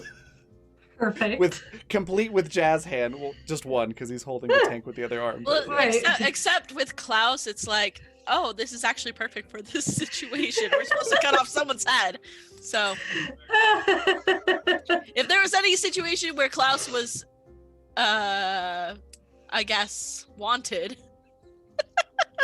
This is cruel wording, but you know what I mean. Yeah, Yes. I know. Klaus just looks at Pepper and goes, hello. Nick said he's run out of fucks to give, so I'm here. Baby would look surprised. Sorry, that wasn't in character. Baby would look absolutely surprised, but also delighted that you were singing along with her. She's a girl I of love simple that. desires. I love that. She's like, aw. So she's like, thanks. I'm glad you like it enough to sing along with me. I feel like as Klaus slips out, Anastasia's hand slowly goes to rest on the butt of her pistol. Yeah. I 100% do not blame her. Nick was fine because Nick minds his own business for the most part. Klaus, on the other hand, she is not afraid to shoot him. Klaus That's is pure fair. chaos. That is very fair. Excuse me, sorry, I was yawning. Klaus is wild. Meanwhile, like Pepper's just like has no idea why anyone's upset. Like what?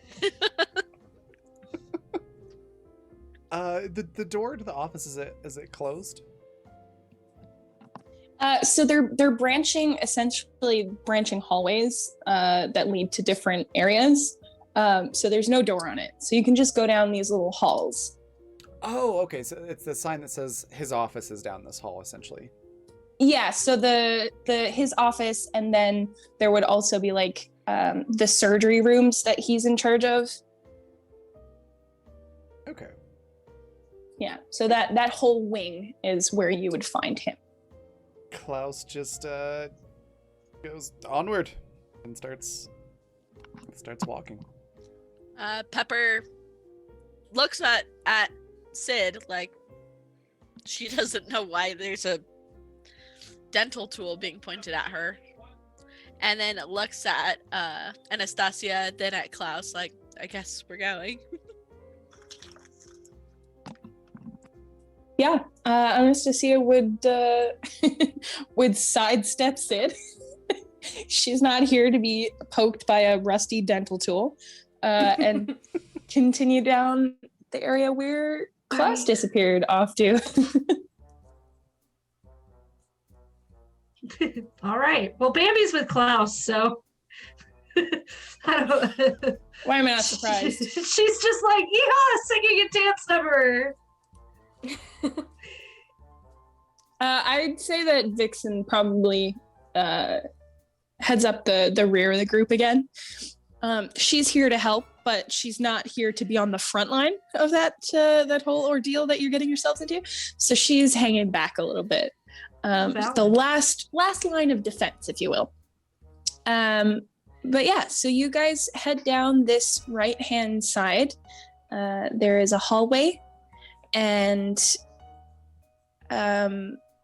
like I said, there are different rooms as you go down this way. And if you kind of poke your head into them, you can see that they're different surgery rooms. They've got whatever's left of the setup of hospital beds and whatever tools and things like that would be used in surgery and things. Like the lights as well, the light fixtures, with the arms and things like that. Yeah, and there doesn't seem to be anybody in these first few rooms. But as you get closer to the end, which is where Anastasia is kind of leading you, Klaus, if you, I don't know, are you just barreling down, or are you kind of waiting for some direction? If Bambi's with Klaus, then his free arm has just hooked in with Bambi's, and he's lightly skipping and whistling along to whatever Bambi's singing. Of course. I.e., they're not paying attention. Go ahead and roll awareness for me. 1 second.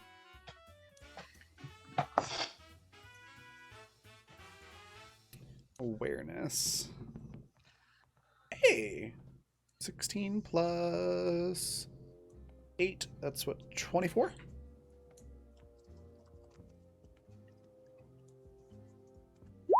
$15. Jesus. What? Oh, I fucked up my roll. I believe I rolled 25. As I rolled my d20, but I plus and minus my 1. My 10. So it was 15 plus 10, 25. Oh, okay. Yeah, I just... Like you minused your 10? What? Okay, but no. I successfully screwed my roll in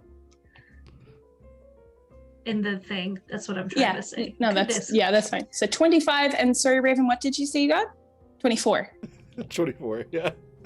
Okay, so thankfully, as you guys are making a ruckus, as you get closer to kind of the end of this section, you are able to hear, despite the way you're acting, you're able to hear a soft voice coming from down at the end of the hall. I guess Bambi would slow and listen, being semi-reasonable. Yeah, not Klaus. Klaus stops and then just yells down the hallway, Marco! Oh, God. Klaus, you absolute buffoon. Bambi slaps him. The voice quiets for a moment, but then it starts up again, and you can tell it's not in response. It's not a polo, but just kind of like the sound of somebody talking to themselves. Well, that's quite rude not to play along.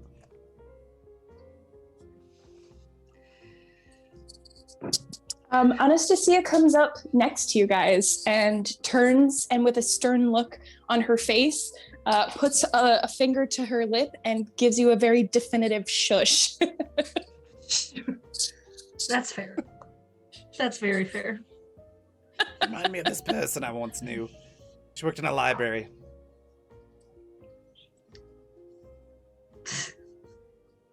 Oh my goodness, I'm so sorry. I've got so many yawns today. Jeez. Me too. I'm right there with you. Today is just one of those days. Mm-hmm. Is that what Klaus says out loud? Yeah, he says that to Anastasia. She just rolls her eyes at you. But it's one of those eye rolls. You know when somebody's like super fed up with you and they roll their eyes so hard that you think they might hurt themselves? That's kind of what you get from her. Yeah. So she waits for the group to kind of come together a little bit more before lowering her voice and pointing to the door at the end of the hall there. She says, This is where we will find Dr. Blumenthal. So I wish I could tell you that we could talk him into helping us in some way, but I guarantee you that there is no way that is going to happen now. And so I guess just be ready. Well, if he's talking to himself, that's already a bad sign. Because, Is it Pepper? well, I'm Bambi. just thinking about the lady with the empty cradle thing. Oh, yeah, I guess you're right. Okay.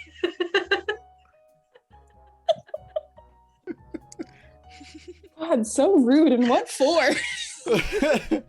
Klaus is literally doing like the Pink Panther cartoon, like really over exaggerated long step sneaking down the hallway towards the door. I guess Bambi's right behind him with a heel in one hand and her microphone in the other. She's like, I guess we're here to fuck up a bitch. Let's do this. Oh crap, when were Looney Tunes a thing? What year did those come out? Much later. Because the 60s didn't have a lot of toon animation yet. Like, 50s is when the Flintstones came out, so. oh. Okay. Actually, interestingly enough, the Looney Tunes animated short films beginning in 1930. Wow. What? Yeah. That's a Yeah, lot older than I thought. Okay, I'm impressed. Granted, it's very Impressed. different. It was Yes. Bosco, which was, I think, low-key racist. Well, all the cartoons back then were high-key Yeah. racist. High-key, Yeah. anyways, yeah. Yeah, Anyways, from the reason I 1930 to 1969.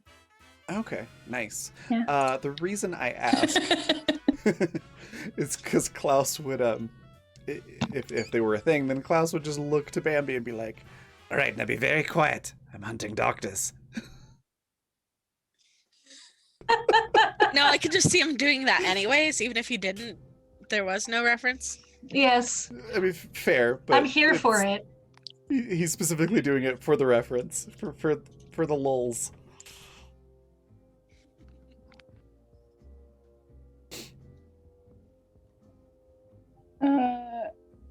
It's Elmer Fudd, right?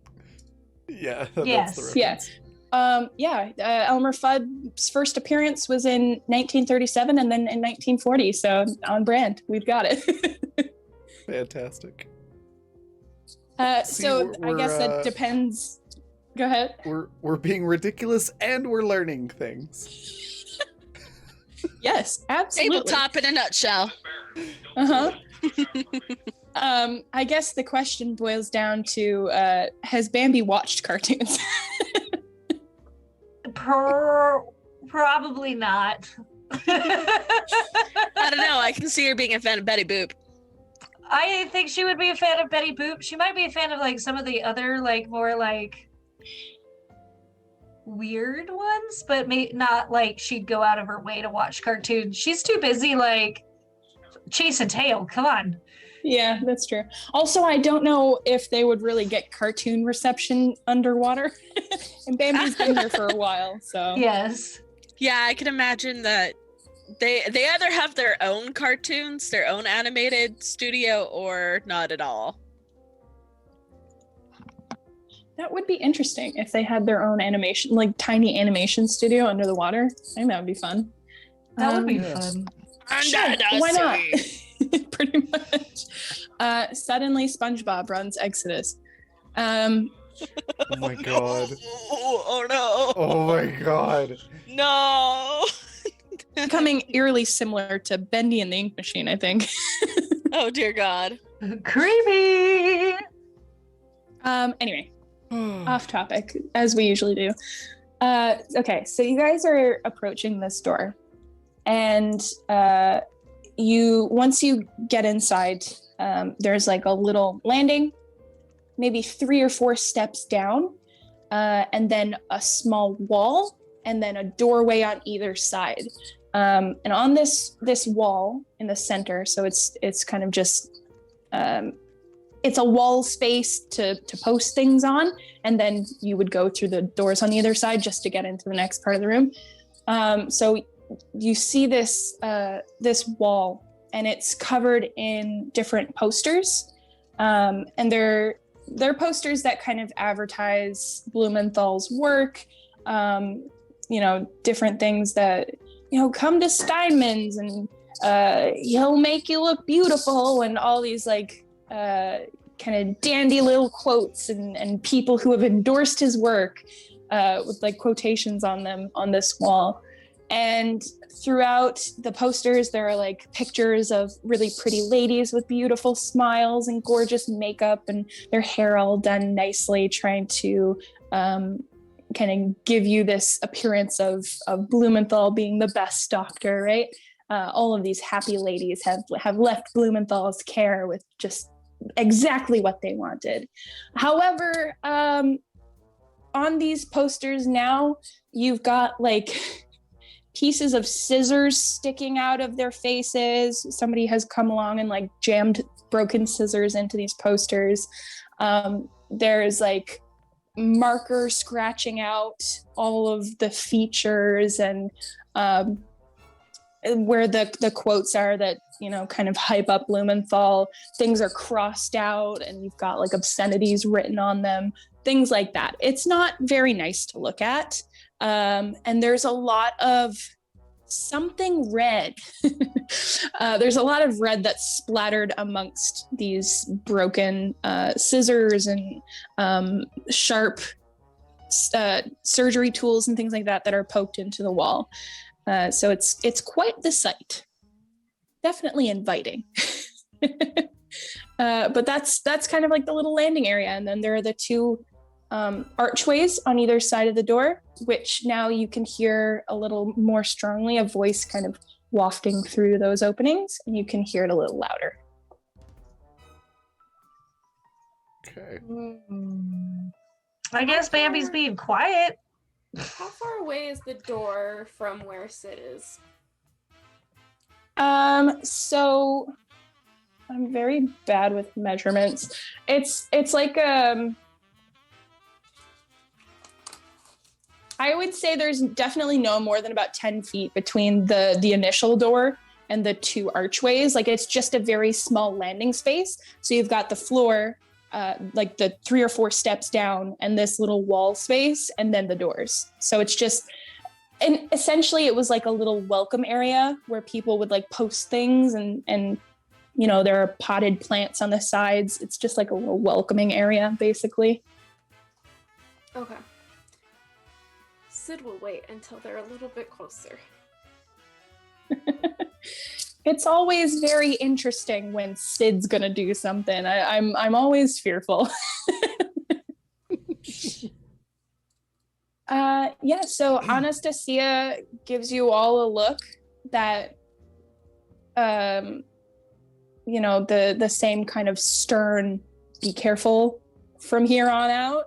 Don't go whistling and yelling things. I did have a quick Please? question for you. Sure.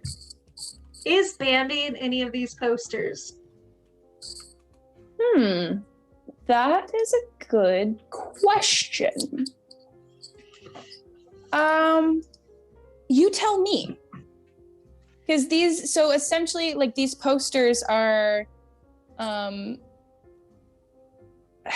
they're like endorsements, right? Yeah. So Bambi at the time was kind of quote unquote famous, I guess, in Exodus for her performances. So would she have wanted her face to be on an endorsement poster for the work that she got done, or?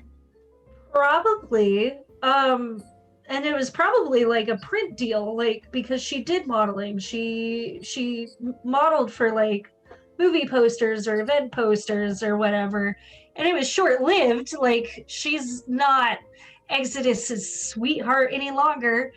But but at the time she would have been, and it may have even been when she was much younger. So Yeah. I don't know. I was just Absolutely. thinking about it. I was like, could she be there? Like one of the earlier subjects, you could say. Yeah, so that makes perfect sense to me if it would have been when she was a little bit younger. In that case, we'll say that there's a poster with her face on it, but it's a little harder to see. Like it's not one that is in kind of like the forefront of all of them with the scissors and things put through them. It's kind of like off to the side. It's a little bit more beat up than the rest of them because it's a little bit older, but yeah, it's there. Cool. Does she notice it? Like, would you like or to roll? Yeah, actually I would. Awareness, right? Yes, I believe so. D20 Yeah. plus 10. 19. 19. Yeah, I would say that's enough to see it. 'Cause it's not buried under anything else or anything like that. It's just kind of off to the side a little bit. It's a little bit more worn with age than the rest of them. But yeah, that should be enough. So she would probably wait until she was like closer to the back and then like go up and pull it off and roll it up and stick it in her dress. I have a question. Yes. Sure. Are there any posters for Shankman surgical instruments on the wall?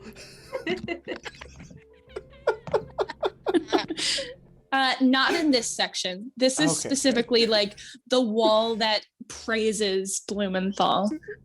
This would be what people would first see when they come into this area. So he wouldn't want any surgical equipment advertisements there. He would just want anything that made him look good. Unless he's on the endorsement for Shankman. I mean, who wouldn't look good holding a genuine Shankman surgical instrument? Very true. Very true indeed. No, serious question. How close are we now to this voice that we were hearing? So I assume you guys haven't looked around the door yet, but it sounds like it's in the next room. It's loud enough Okay. that you can hear words and clearly somebody talking to themselves. Okay. Jibba jabbering.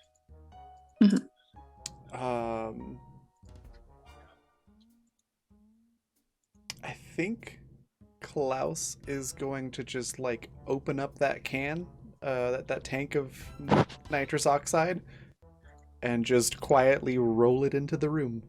Oh, no. Sid's Okay. gonna follow suit.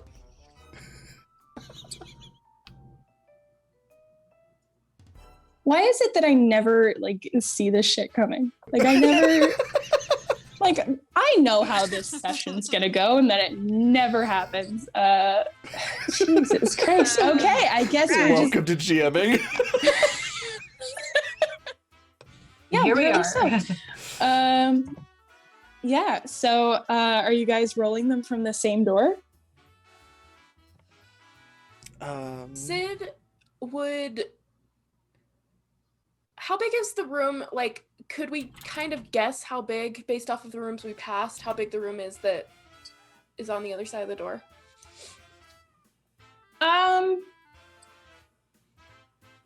You don't really know if this is the same kind of office because this is specifically like Blumenthal's space rather than just the surgery rooms.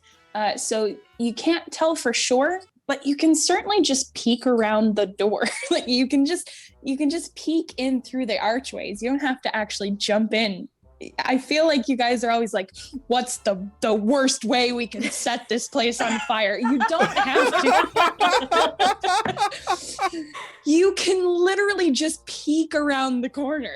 Okay, Oh, guys, Sid will peek. Have we reached peak murder hobo this campaign? No, we still have one more evolution to get to. Okay, my bad. The mega evolution. Okay. Oh my god. I feel like once we get there, I'm gonna have my damn mind lost. Quite possibly. All right, so you peek around the corners, and you are able to see that this kind of workspace is a two-tiered kind of deal. You've got, and I'm not even going to make you roll for this. Like, for once, you guys just take the route where you take a moment and look. I'm proud of you, so I'm going to give this to you. You don't have to roll to be stealthy. So you peek around the edge of the door and you see this kind of two-tiered workspace.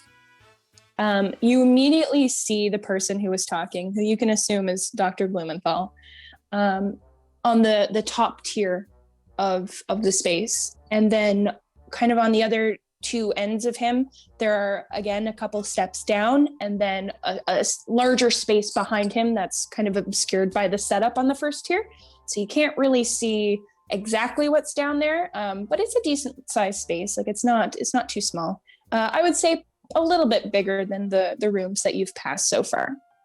But you see Dr. Blumenthal, and his back is to you. So he doesn't see you peeking around a corner or anything.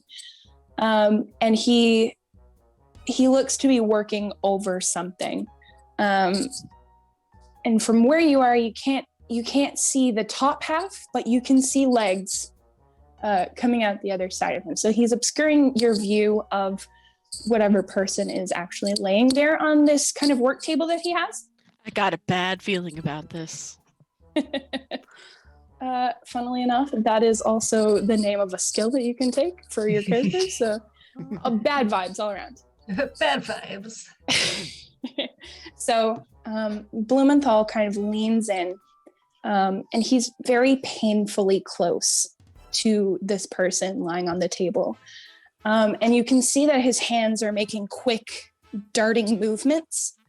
And if you listen very closely, you can probably hear the sound of flesh, whatever he's holding meeting the flesh as he kind of pulls it through. And there's silence for a moment. And then you just hear him very quietly, and he starts to speak again. He says, no, it's all wrong. It's all wrong. Anya, darling, why don't you pass me a scalpel? Anya! Damn useless bitch. Never mind, I'll do it myself. Yes, all by myself. These hands of mine, they're a gift from God. And it's my God-given duty to use them for the greater good, to heal the people. This sickness in this disgusting, fucking, bloated, rotting city. They need me. They need my gift, my hands. How generous I am. Truly generous. And they don't even know the face of their own savior. Poor wretched bugs. And then he goes back to like ripping the flesh with what you can assume is more of these tools that he has. And he reaches over and grabs a scalpel, and he doesn't even make these small movements anymore. He raises the scalpel and he drives it into the body, and you can hear this really loud, wet squelch noise as it drives right into this person's flesh. And you hear them respond in turn. There's a gargled kind of scream that comes out of the body, but clearly there's no life left to them. Like it's a very feeble kind of last gargle, and they thrash a little bit, and then the body goes limp. And that's what you see. Could Sid have been trying to sneak up behind to get a better look? Because Sid is curious. What are these god hands doing? Roll Keeping in stealth mind- for me. Nick has already released 1 tank of nitrous into the room. Just Are you sure? keep that in mind. Yeah. I mean, listen, you could Yeah. walk into the nitrous if you want. I'm not going to stop you. You can certainly roll stealth for me. Go right ahead. Oh, that was a nat one. Oof. You do have an advantage if you want to use Please. it. I'll use Please. the advantage. Okay, go ahead. Okay.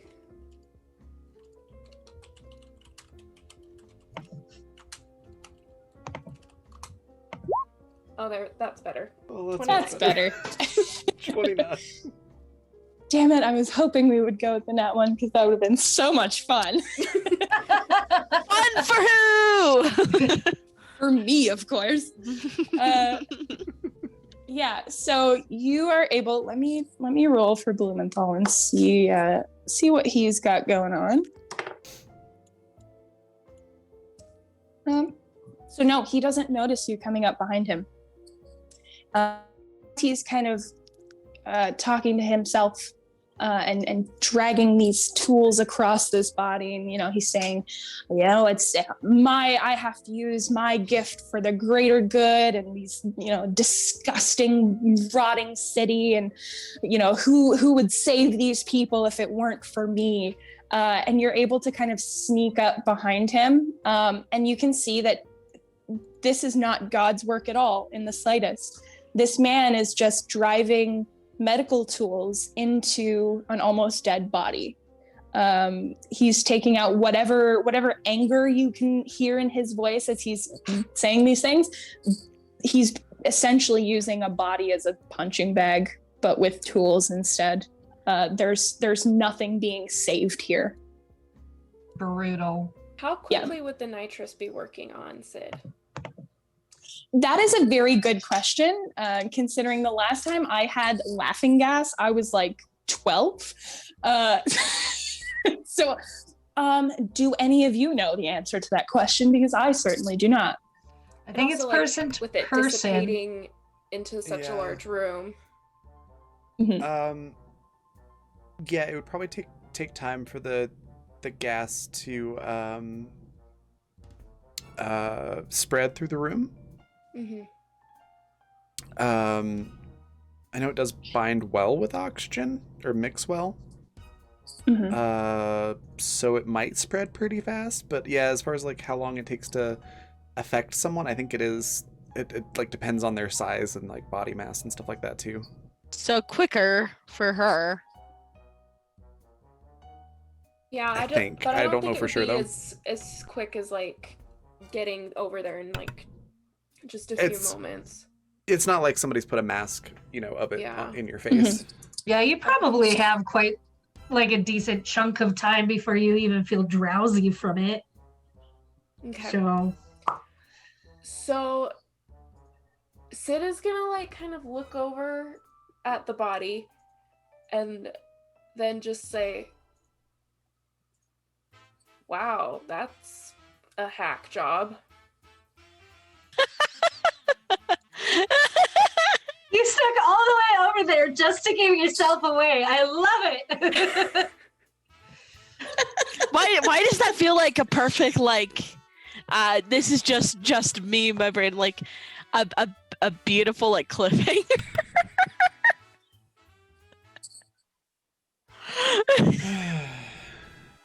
Do I want to be that rude to you though? Because we do have a little bit of time left. We do have time, yeah. Yeah, we'll keep going. Okay. It would be a very good cliffhanger, though. You are correct. I'm just saying, like I said, I was just saying, I'm not saying like, let's wrap it up now. I'm saying that would be funny. Oh my goodness. Excuse me, please. Yeah, I feel like that would be another John Castillo's Office kind of cliffhanger. It's always Sid. Sid's always the one who's like causing these crazy cliffhangers to happen. God love her. We love Sid. Don't get me wrong, but damn, this girl is crazy. So yeah, you successfully sneak up to this gentleman who is using sharp tools to desecrate a body, while giving an angry, rage-fueled speech about God and his hands and the wretched, bloating, rotting city, just to say, damn, that's a hack job. Yes. Which Sid does have her tank though with her, which is like she's ready to swing it. All right, so here's what happens then. You start speaking. How close are you to him? Really close. Like, like the whole like somebody pops up and it's like, ah, like you're right by me. Like that close. Okay, so you do that, and he's talking and kind of doing what he's doing. You say that to him and startle him, and he immediately swings around with that scalpel in his fist, and he kind of lashes out behind him as he's turning around. So you can go ahead and roll dodge, and I will roll an opposing. Oof. I don't have a lot of skill points in that. Okay. Swiftness. I'm going to do swiftness.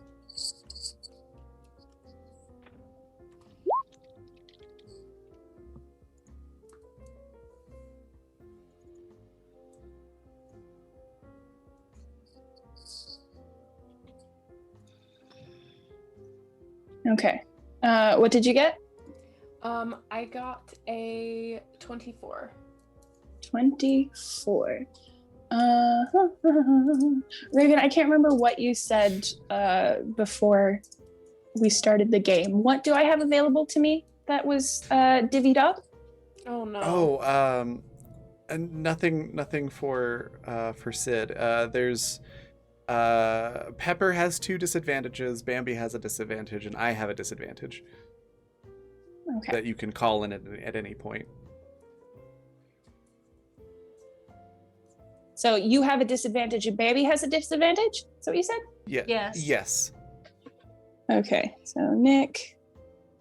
We also Bambi. both have advantages, so we could, in theory, cancel that out. But Yeah, but see, you're going to want to pick your battles with those, right? Because if you use them immediately, then you no longer have them. That so wouldn't be you guys- fun anyways. Unless it was absolutely necessary, it wouldn't be fun. yeah. Right, so 24. Yeah, so you are not able to dodge out of the way of this swing. For some reason, I was thinking to myself that I rolled lower than you, and I didn't.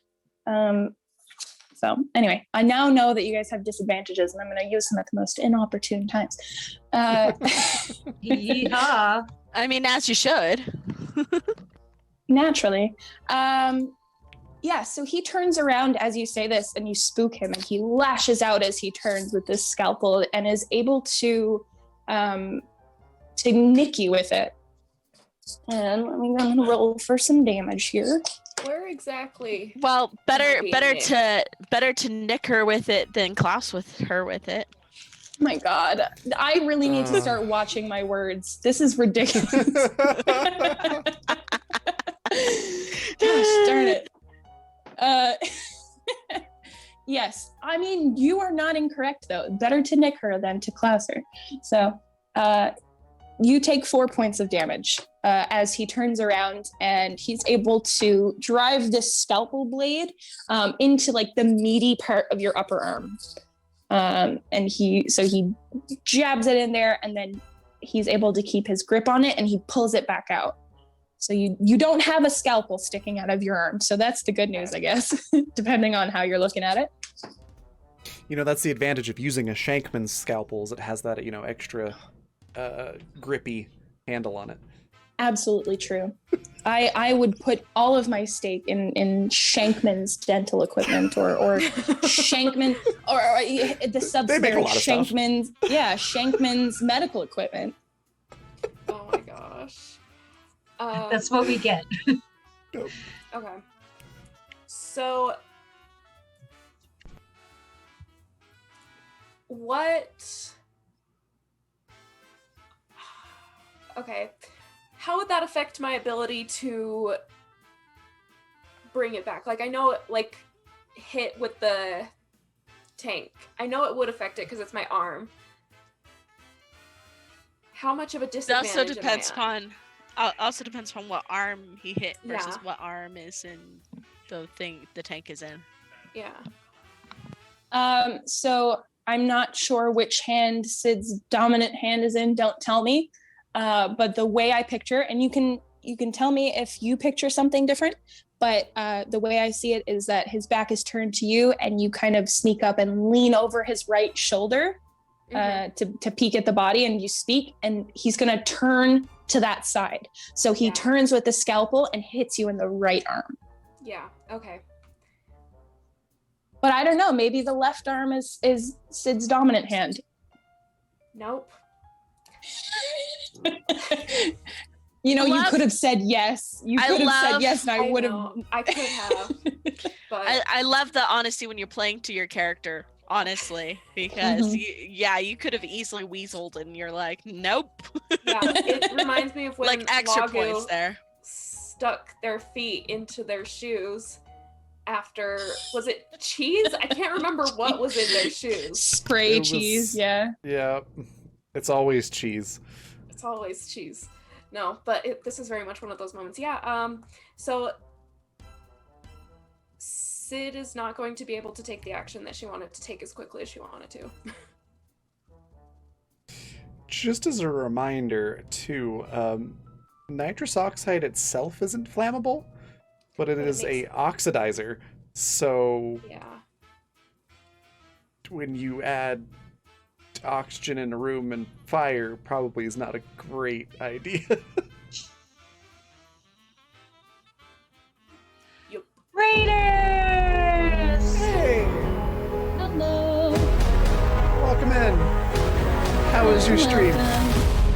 Are they Raiders of the Lost Ark? I don't think we're a lost ark, so no. Welcome in, Zan. Hope you had a good stream. Yeah. So So, Sid, what would you like to do? Let's start there. What is it that you want to do, and we'll just roll for it. So Sid wants to basically take the canister of nitrous that she's been holding on to and just whack him over the head Okay. as hard as she can. All right. So just trying to think. I don't think we can play the like adrenaline card on Sid because she rarely gets so worked up about things. That I just feel like she doesn't experience that adrenaline rush of being in the heat of battle. So I don't know. I'm trying to think of my experience seeing similar things in like TV shows and movies, because it's still a relatively small instrument. Like we're not talking about a whole ass dagger or anything here. So it would have hit her in like the meatier part of the upper arm and that muscle. So I don't know if there's really that heavy a penalty for something like that. It doesn't seem like that would completely stop her from doing so. I mean, you could always attempt it with two hands, just kind of Yeah, well, help. she was gonna like use both her hands to get as much force as possible. Yeah, okay. In that case, just roll for it. I'm Okay. gonna get you to roll strength. And because he's facing you now, he sees you motion. So we're gonna see if he can dodge it. Oof. Okay. All right, what did you get? 22. 22? Yeah, you're able to clock him. Nice, good. So you are using a heavy blunt object. So you can go ahead and roll a d6 for damage. 4. 4. Okay. Let me get a page started here to keep track of what's going on. All right, so I want everybody to roll a d20 now. We're gonna go for turn order because combat is initiated now. Nat 20. Jesus. Yay, Klaus! 15. 13. 3. All right, so Klaus with a nat 20. Then we had Blumenthal who had an 18. What else did you guys say? Sorry, who was a 15? 13. Pepper, what did Pepper have? 15. 15. So Pepper with her 15. Bambi with her 13 and Sid with her 3. Is that what you said, Riley? Yep. And then, ooh. Vixen also had a 13. So.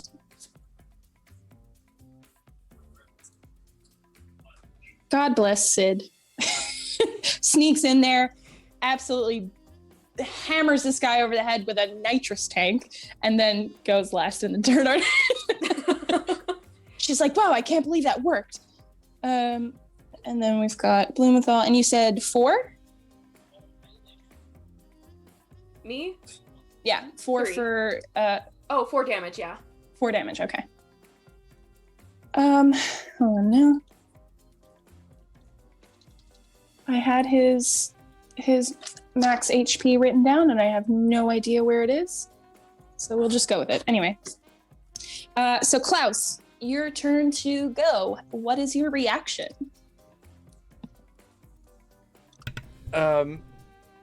Klaus is going to sort of mutter something, swear essentially, and then he's just going to step into the doorway with his Tommy gun and just go surprise and start shooting.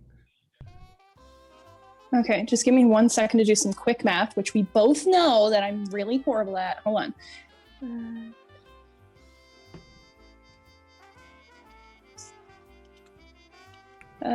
69, nice. 73. Okay. He might say like surprise or even throw in like a over here, Nicky boy. Okay, so you are going to start shooting with your Tommy gun, right? Mm-hmm. So I'm gonna get you to roll for your accuracy to see if you can hit. Just do not roll a nat 1 because Sydney is standing right next to him. Oh, I know. Sid. Yes. I rolled a 6 plus 15 because I've got that stabilizer, so 21. That is good. Let me see. Hey, it's a Jane. It is a Jane. He's been begging for attention this whole time. I just I love rolled for you. Blumenthal. He is not able to dodge out of your way, so you do hit. Yay. And you can. You said 21 total, right? Yeah. Yeah. So perfect. You managed to avoid hitting your friend. You can go ahead and roll for damage. All right. So that is 3, 4, 5, 6, 7 plus 8, 9, 10 damage total. Nice.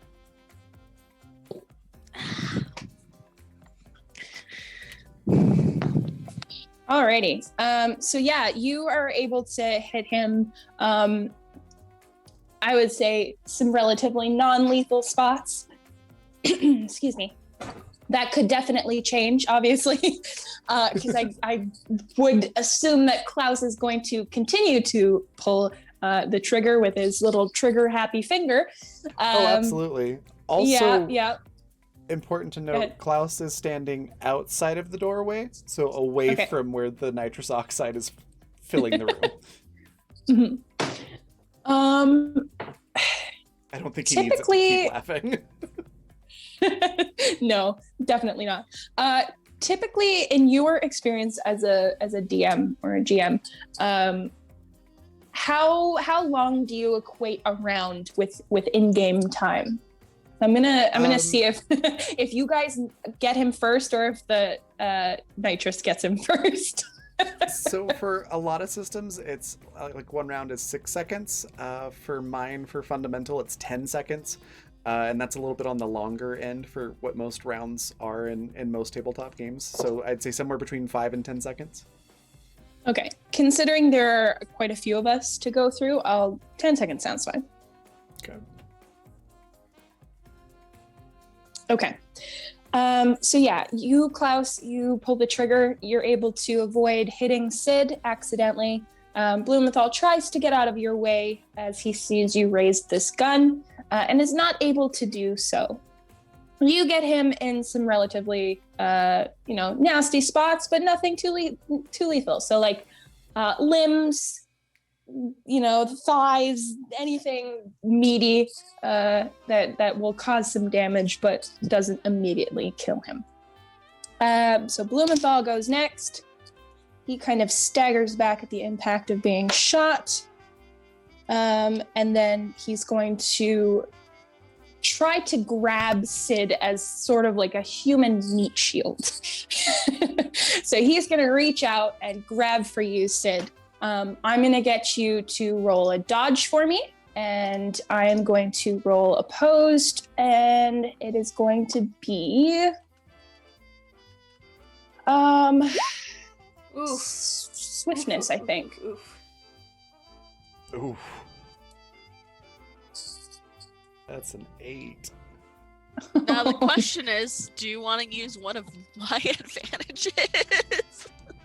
I can do that, right? Have those. You sure? You don't want to use an advantage? I mean, I'm giving it to you. Up for grabs. no, I'll just play with what I have. Okay, okay. All right, so with an 8, yes. So Blumenthal kind of staggers backwards. As he does so, he reaches over for you, kind of lurches to the side, whips his arm towards you, closes his fist around your clothes, and pulls you to him, and then wraps an arm around your neck. And that's it for him. He just kind of stays like that. Pepper, you're next. What would you like to do? We got a human, the whole meat shield situation going on. We Wow. do. It's a straight up hostage situation, Well, which is different from a gay hostage situation. I'm sorry. I love that joke. Me too. I say that to my friend all the time because God. it literally puts her in the knots every single time I say it. So I've just gotten basically I've trained myself to hear the word straight and then immediately make that gay joke. So my apologies. It took I'm me a here for second it. for it to register too. I was like, oh my god. You're welcome. Here for this. Thanks. You're welcome. you suck. Anyways, so Listen, you guys say all the weird puns. At least let me get one that's stupid. okay. Let me have my fun. Listen, do what you want. So I will. Thank yeah, you. so probably shooting with the elephant gun's a horrible idea. However, I have dogs. Dogs. You Don't do indeed have dogs. So what I think she does is she's going to use her ability. All right, so that's going to take 1 plasmid usage. All right. From you. All right. So mark that off. Okay. And then And what would you like to do? the dogs are going to go for his legs. For his legs. All right, so Or perhaps his arm. Perhaps his arm to try to get his arm off of around Sid's throat. I think that would be a better option. Like, get off of her. So they're going for the arm that is holding her up. So I should roll strength, right? yeah. And then Okay. I'm going Doge. to Doge number 1. That is a 20. Dirty 20. So that one's Artemis, and then Hearn. That is a 22. 22. So trying to think what the best roll is to counter.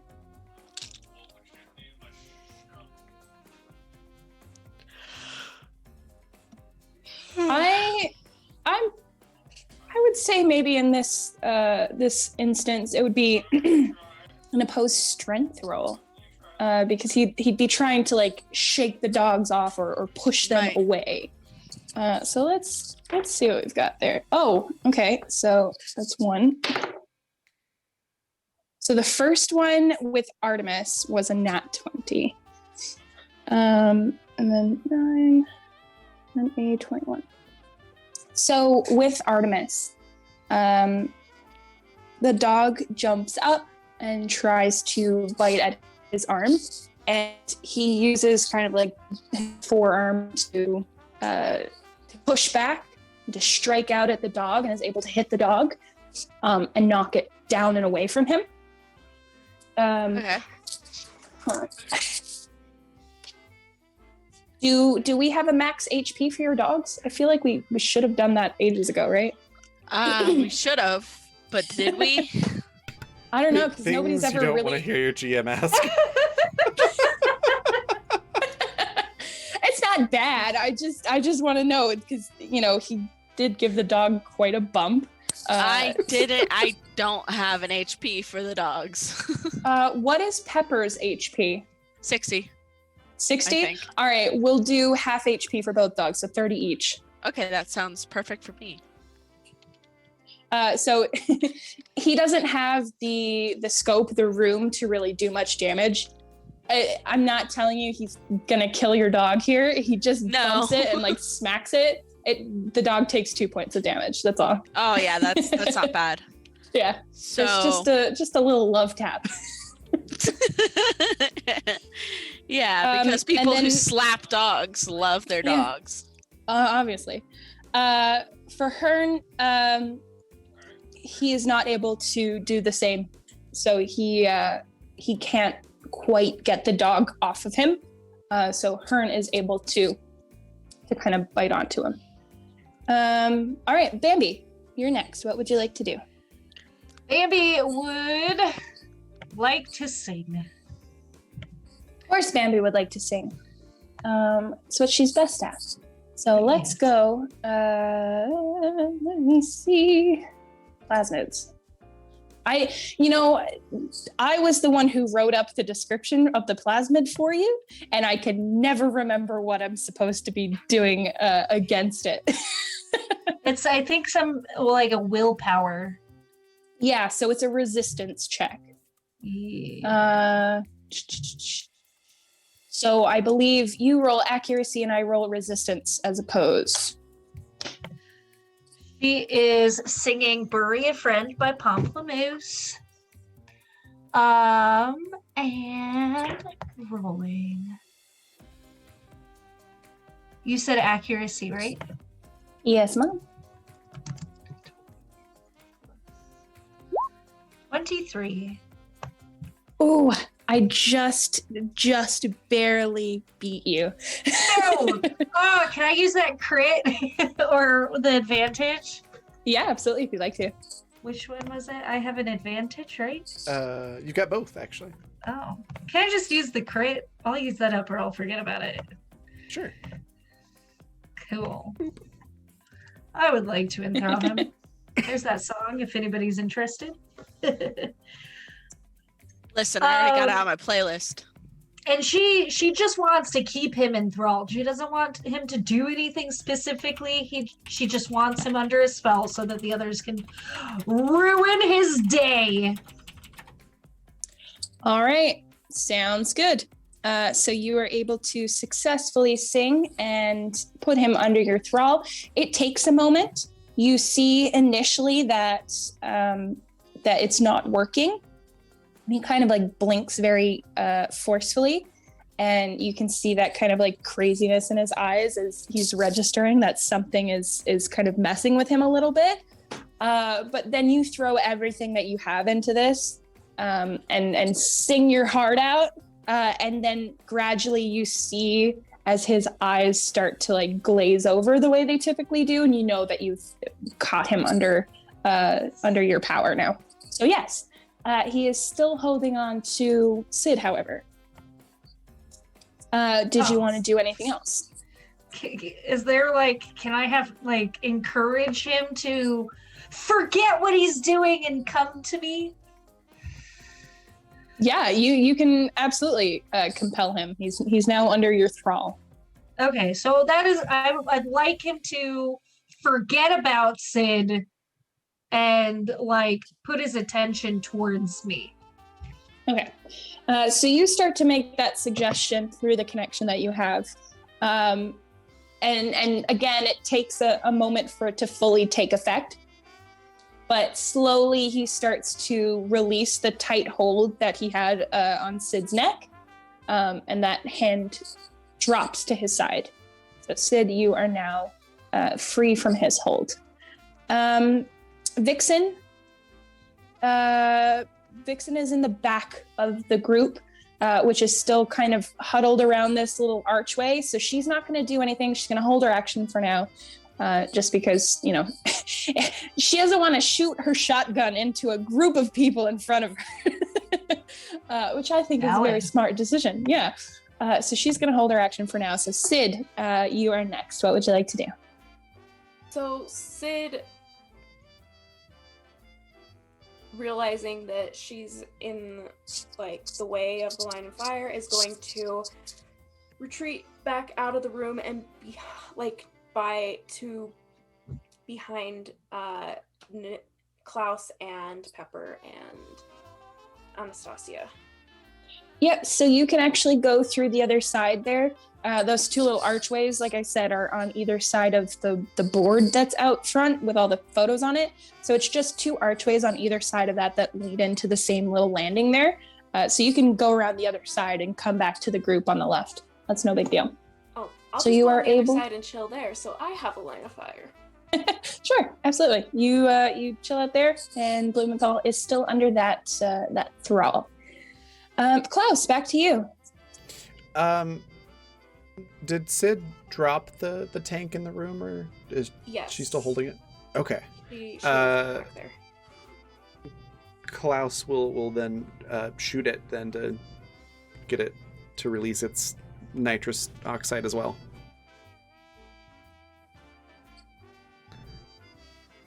That's the plan. Okay. I am not familiar with things that go boom. Is this a thing that will go boom? No. Nitrous oxide is non-flammable. Okay, cool. Because I was a little concerned. But that's good to know. Yeah. All right, so... Like, if you mix it with oxygen and expose it to, like, flame, it makes the flame go a lot more. But just, like, a spark against it, no. Okay. Sounds good. All right, so you can go ahead and roll your accuracy, I guess. I'm just looking for not a nat 1. That's good because I rolled a 2. So it's a 17. So yeah, you shoot at it, and like how we said like bullet sets of 3. You kind of miss on the first 2, and then the third one gets it. Nice. So you give it a little pepper, give it a little blast, and the last bullet gets it and sets the gas out. Okay, cool. Awesome. Was there anything else you wanted to do? Probably take a couple steps back away from the door, just because the room's gonna be filling faster now. Yeah. I feel like we always all do this. Like whenever we're in a combat situation, everybody just huddles together and shoots things. Bambi stings and then we all just shoot. Not wrong. Strength in numbers. It's what you got to do. Range is generally superior to melee. Yeah. So Blumenthal is next. I am going to make a resistance roll to see if he can break out of that.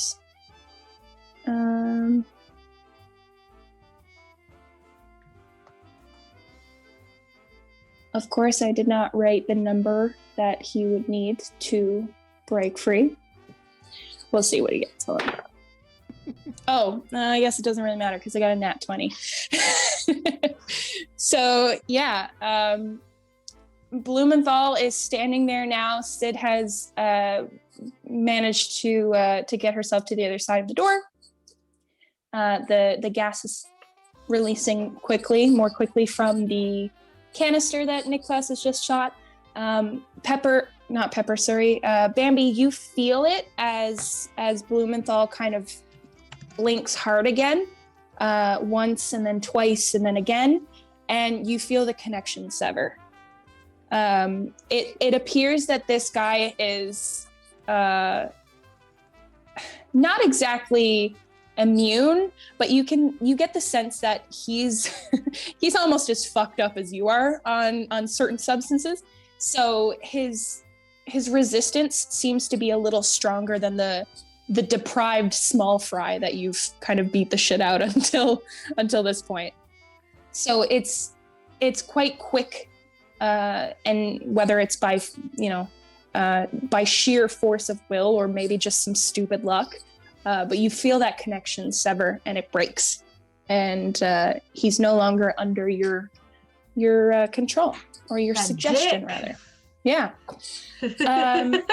So he stands there for a moment and he blinks, and then he looks up and sees this group with their guns pointed, and he turns around and dives over the table with the body on it, and he takes the whole body with him. And he just him and this dead corpse are now sliding across the table and falling to the ground on the other side. That's what he does. Pepper. Yes. So he's now gone over the table with this body. Yeah. Now here's an idea. How about some tug of war with a corpse? With the dogs. You want the dogs to play tug of war with his dead body? Yeah. That's what you're telling me. Yes. Bold of you to assume that he's going to want to keep it, but sure. Well, the whole idea is that they're going to pull him in a way that he has less cover. Yeah. Because he's going to use that dead body as cover. He's on the other side of the table. Hell, we might have one of the dogs try to push the table. Is it secured to the ground? How secure to the ground is it? Okay. Yes, it is. So probably not the best idea. Okay. But they can probably get this body so he has even less cover. Sure. Let's do that. Okay. Go ahead and roll strength again for me. All right. And this is both dogs that are just going for it. Okay. The first dog, that is a 14, so that's Artemis. And then Hearn, that's a 19. But maybe with their powers combined, they can be Captain Planet. Certainly hoping you were going to say that. Sorry, 16 for the first, and what was the second? 19. 19. Wait, I'm trying to keep my own numbers straight. I think did you roll the 16 or did I? It was 14 and 19, I think. 14. Okay. If I recall, I rolled a 5. So. Okay, the 16 was mine then. Yeah, I need a new die. This one's not rolling very high. Hold on. Okay. 31. 16. I'm telling you, math is not at all my strong suit. 20, 34. So you sent your dogs over. That took way longer than it should have. I apologize. You send your dogs over and they start to pull on this dead body.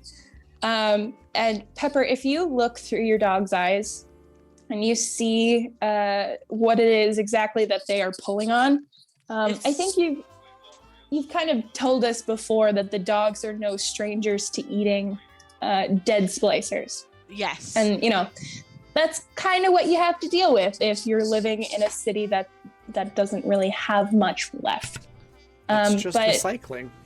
it really is. You know, Exactly. you're being a good citizen, and reduce, reuse, recycle. That's all. Doing my part. Yeah. If you look through the dog's eyes, there's something almost sad about the look of this body. Like, it's not just you've seen all of this kind of disgusting warping of faces and bodies before up until this point. All of you have. You've seen them since we started. You know what that looks like. But this body in particular, aside from whatever damage was done to it that you saw when you came into the room, the face of this splicer is literally spliced in a different way. You can see that all of these different incisions were made and sewn together again, and pieces don't look right, and the skin is too taut in some areas and then droops in other areas. And it's really just kind of this patchwork of different pieces that were sewn back together in some kind of like sick perversion of plastic surgery, where instead of being made to look more beautiful, it just looks infinitely worse. Like, you would almost prefer to see like the melting flesh that comes from the cane usage, just because, like, you know, it's a progression. It makes sense that this would be the outcome of that, but to see this person who until just now you've seen to be alive, like this person is freshly dead, for them to have to go through all of that while still alive, only to die the way that they did. So there's something just kind of a little bit sad about this one. And Blumenthal is desperately trying to pull the body from the dogs who are pulling on it. And it seems like he's not going to let go. Like, he looks pretty sturdy. But then almost like he sort of thinks better of it and lets go. He lets the dogs have it, and they're able to pull it whichever direction they would like. Whatever direction is away from the door. So get it away from him, get him less cover.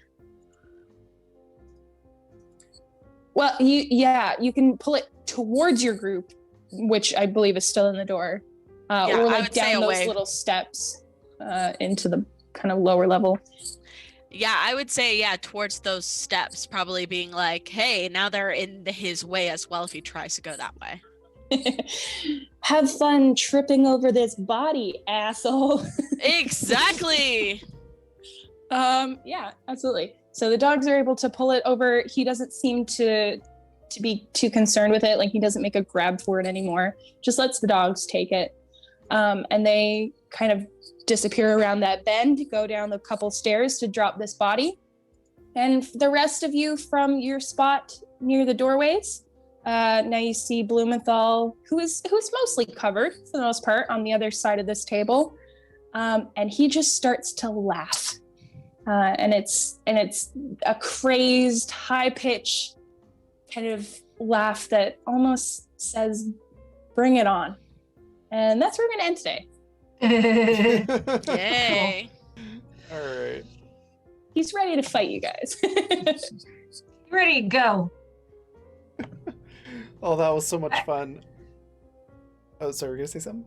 Oh, I just said I had the perfect song for Bambi to kick his ass with. Next week. You'll have to come back next week, yes, and use the perfect song. Write it down somewhere so you don't forget. All right, let me put it in our Discord, so because I absolutely will forget. All right. That was so much fun. We're going to go on a raid here shortly, but I want to give everybody a chance to say what their favorite part was, where we can find them next, anything they'd like to share or plug, and we'll go reverse order from start. So, V, those questions for you. Yes. Favorite part? Maybe I'll toot my own horn a little bit here. I very much enjoyed Blumenthal's little monologue there, which is definitely shorter than some of the other ones I've done, like Penelope, for instance. That woman can talk. She's very long-winded. But even still, doing the Blumenthal monologue was really, really fun. That was so good. I'm glad you enjoyed it. It was definitely pretty interesting. I wrote a little blurb for it last week, and then we didn't get to have our game, unfortunately. So, like, I can't wait to pull this out next week when we finally get to Blumenthal. So yeah, I think that was my favorite part. Other than that, just the whole group's banter. Having Nick with us this week instead of Klaus for the whole thing, it really changes up the dynamic, which is pretty interesting to see in practice. But yeah, as for where you can find me, yeah, he's something, that's for sure. As for where you can find me next, I will be here. We have a Star Wars game tomorrow. Yeah, that's good to go. Yeah, so I'll be here tomorrow for Star Wars. We're gonna play Anaka, who is a dark force using Togruta with a very secretive past that she doesn't tell anybody about. Takes on the image of the broody teenager. But maybe that's just a convenient cover for her to take on. It's the role she was assigned, and for now, that's good enough for her. And then, of course, Saturday for Animus, which is going to be the first episode where Annie has her memories back, which I'm super pumped about, because that's going to be a mess. Yep, it's going to be good. I'm excited. I've sent questions to the other castmates to see what kind of past that Annalise would have had with their characters. So I'm very, very excited to see how that comes into play. Yeah, I think that's it for me. You can check out my art on my art Twitter, which is @PepperoDraws, and that's Pepper Like Candy. And other than that, I'll be here. Awesome. Riley, what was your favorite part? Where can folks find you and anything you'd like to share or plug? My favorite part was one, just getting to play with you all. Like, I loved being able to do that. I also really loved that monologue and the imagery that you create, Vanessa.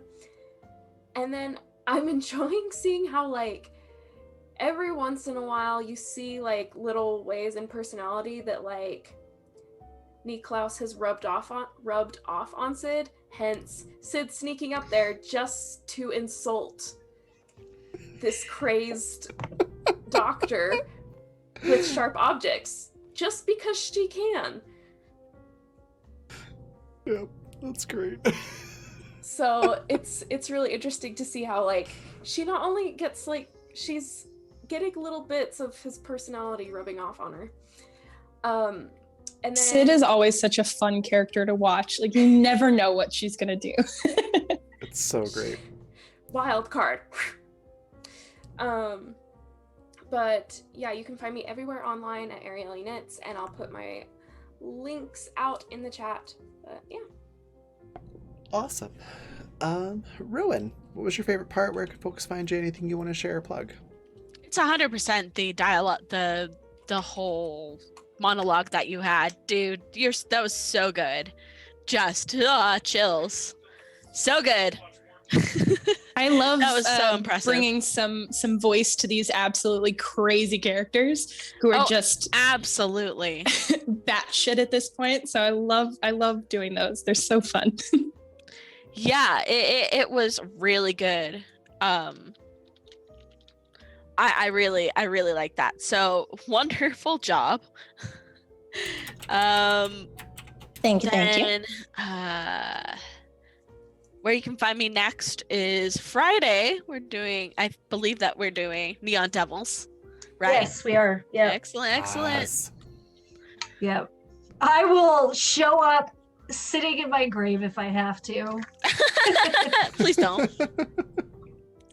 I'll be sad. We'll be sad if you showed up like that. Anyways. But yeah, I would say that was my favorite part, and yeah, that will be where you see me next. Aside from that, see me at my website at rowannorthillustrations.org, and that's it.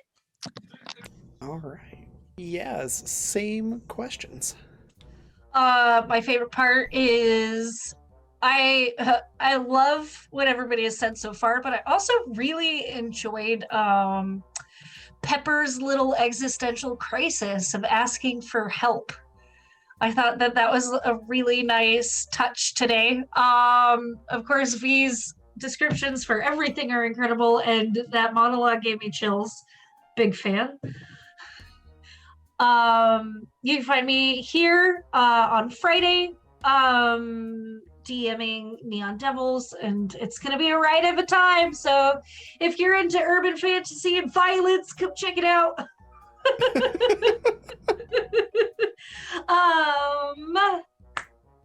And you can find me just about anywhere under Bodalia Art, but you can also check out my website and this handy dandy little link page that don't do that one. That's not right. I have to put an S on the end of that. There we go. Ta-da! You can check out my stuff there if you're interested. I'm just about to get ready to put up a couple new designs. It's all fantasy inspired or fiction inspired, you could say, with the hell of a queer twist. So that's what I do. Love that. All right, that just leaves me. My favorite part.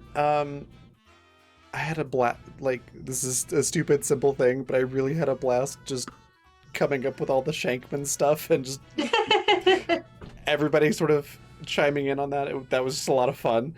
But no, the whole thing was great. Second or third or fourth or however many now, the monologue part was great. Also gave me chills. I know I've said this before, but I'm gonna say it again. V, you should seriously consider, like, even just as a hobby, doing voice acting. Oh, absolutely. You guys really flatter good at me it. too much. No, but we're right. Yeah, you're really, really good at it. It's a lot of fun. I really enjoy coming up with like different voices. It's really interesting. Like I wish I was that good. That's how good you are at it. It's you're really good. Do the thing. Thank you. I'm glad you enjoy it. Yeah. But the encounter was fun. It was also really fun kind of listening to the wheels turn as you were trying to figure out what the hell we were going to do with these tanks of nitrous oxide. Be a pain in the ass. That's what you were going to do. Yeah, Accurate, that was though. it was just fun. But the whole thing was great. Everybody did a wonderful job, and I really enjoyed it. I'm also glad that Nick got to make an appearance this time, because I've been rolling really bad for Resistance lately, and it's been mostly Klaus, so it was nice to see Nick again. Where you can find me next is, today is Wednesday, so tomorrow I'll be GMing Elite Bebeskar at 6 p.m. Mountain Time. It's our Star Wars campaign.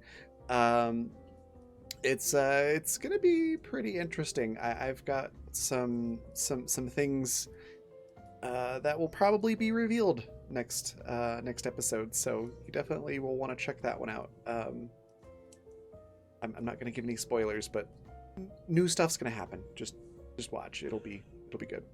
Other stuff to share or plug is just sponsors. Fundamental RPG. Which is a simple D20 system that you can use for high fantasy, sci-fi, and everything in between. You can pick that up on Amazon or at coffee.com/raven/shop. Like it says at the bottom of the screen, just add /shop to the end of that. Yeah, we run 4, it'll soon to be 4 games per week on that this season. So very cool stuff. Excuse me, you can also pick up a digital copy of that at the coffee website that I mentioned, which is currently on sale until the end of the month. So be sure to pick that up. And then also Intrepid, which is also at coffee.com/raven/shop, which is adventuring gear for real life, drinkware, mouse pads, apparel, lots of really cool stuff with a tabletop or adventure theme to it. Very, very cool stuff. I highly recommend picking some up. And then Die Hard Dice. If you go to dieharddice.com and use the code BlackFeatherMay, all one word, capital B, capital M, you can get 10% off your order.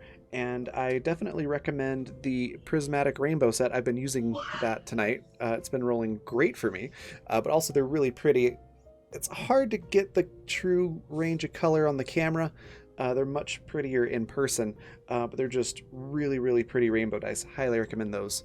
And then if you want to catch up on this show or others on the channel, you can do so at the Fantasy Network at watch.thefantasy.network. Just go to Stream Library, look for Black Feather Guild, and that's where all our stuff is. So all that done, we're going to go on a raid. Our raid cry is when you need something to get you through your next encounter. Think Shankman's. And we are going to go raid another Fantasy Network team member. We're going to go raid Audio Dungeon. Looks like they're doing some D&D over there. So give them a follow and say hi. Throw the raid cry into chat over there. And then I will see you all tomorrow. Bye, everybody.